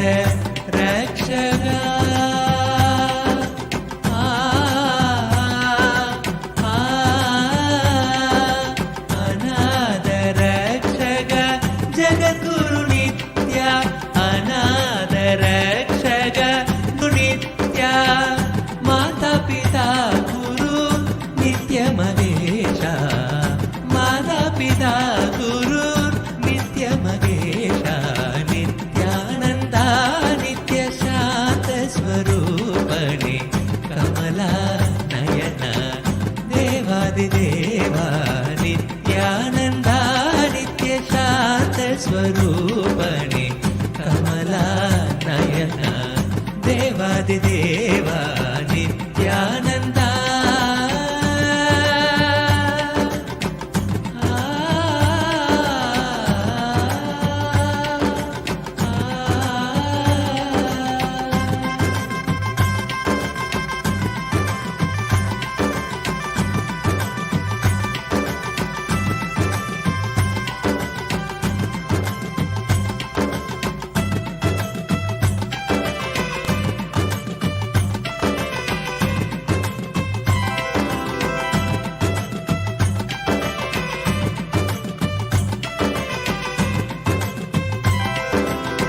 ब्रह्मा विष्णु हर हर महादेवा आदि पराशक्ति नित्य पराशक्ति ब्रह्मा विष्णु हर हर महादेवा आदि पराशक्ति नित्य पराशक्ति अखिल जगत की नित्या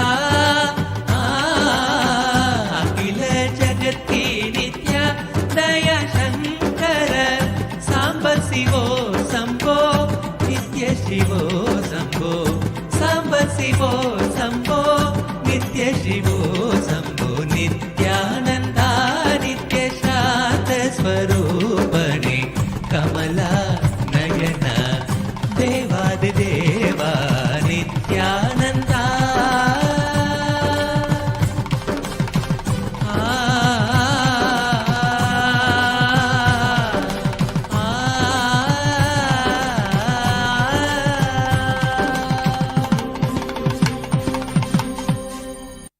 चलो चलो चलो चलो चलो चलो चलो चलो चलो चलो चलो रे चलो चलो चलो चलो चलो चलो चलो चलो चलो चलो रे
கண்கள் மூடினாலும் கனவில் வந்து நித்யன் நித்திரை தராமல் என தொல்லை தந்து கண்கள் மூடினாலும் கனவில் வந்து நித்யன் நித்திரை தராமல் என தொல்லை தந்து மிக அக்கறையுடனே என் சித்தம் தெளிய அக்கறையுடனே என் சித்தம் தெளிய சொப்பனத்தில் நல்லதொரு ஞான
கள்வன் நித்யனவன் பேரை மட்டும் மனனம் செய்தேன். பேசுகின்ற தாய்மொழியும் மறந்து விட்டேன். கள்வன் நித்யனவன் பேரை மட்டும் மனனம் செய்தேன். எந்தன் வாழ்வின் பொருளான அவன் காதல் பெறவே, வாழ்வின் பொருளான அவன் காதல் பெறவே, வேள்விகள் புரிந்தே அவன் பாதம் பணிந்தேன். பல வேள்விகள் புரிந்தே அவன் பாதம் பணிந்தேன். நித்தியத்தை கண்டது முதல் பேதை மனம் பித்து கொண்டது. கண்கள் காணுகின்றவையும் அவன் ரூபமானது. கண்டது முதல் பேதை மனம் பித்து கொண்டது. கண்கள் காணுகின்ற யாவையும் அவன் ரூபமானது.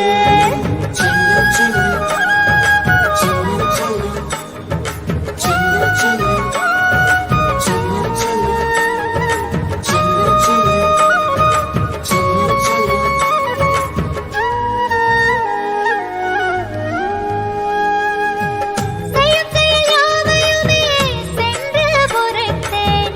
சொல்லும்படி வேதமென்றே கடைபிடித்தேன். செய்யும் செயல் யாவையுமே சென்று உரைத்தேன். சொல்லும்படி வேதமென்றே கடைபிடித்தேன்.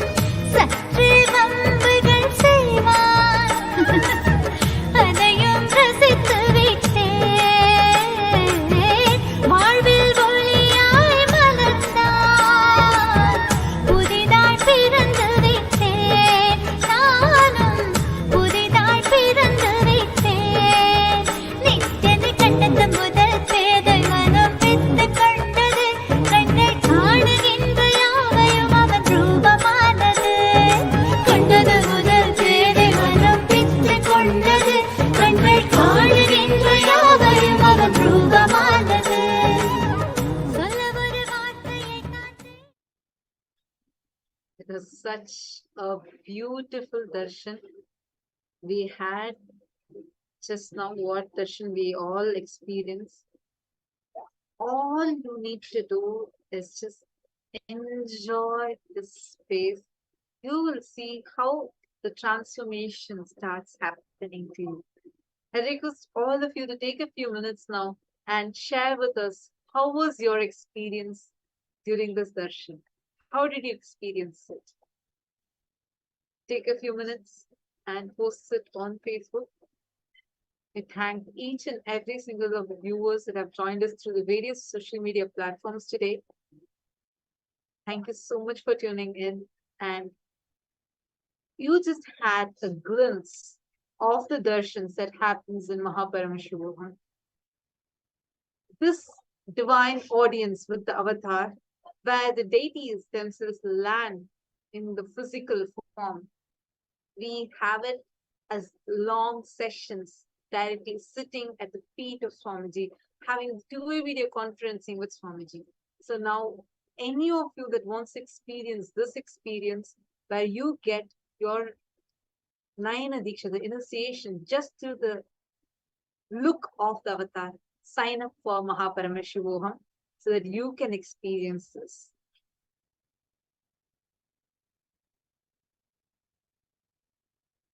And thank you so much. Now, with this, we will be moving to the further sessions. And we thank all the viewers for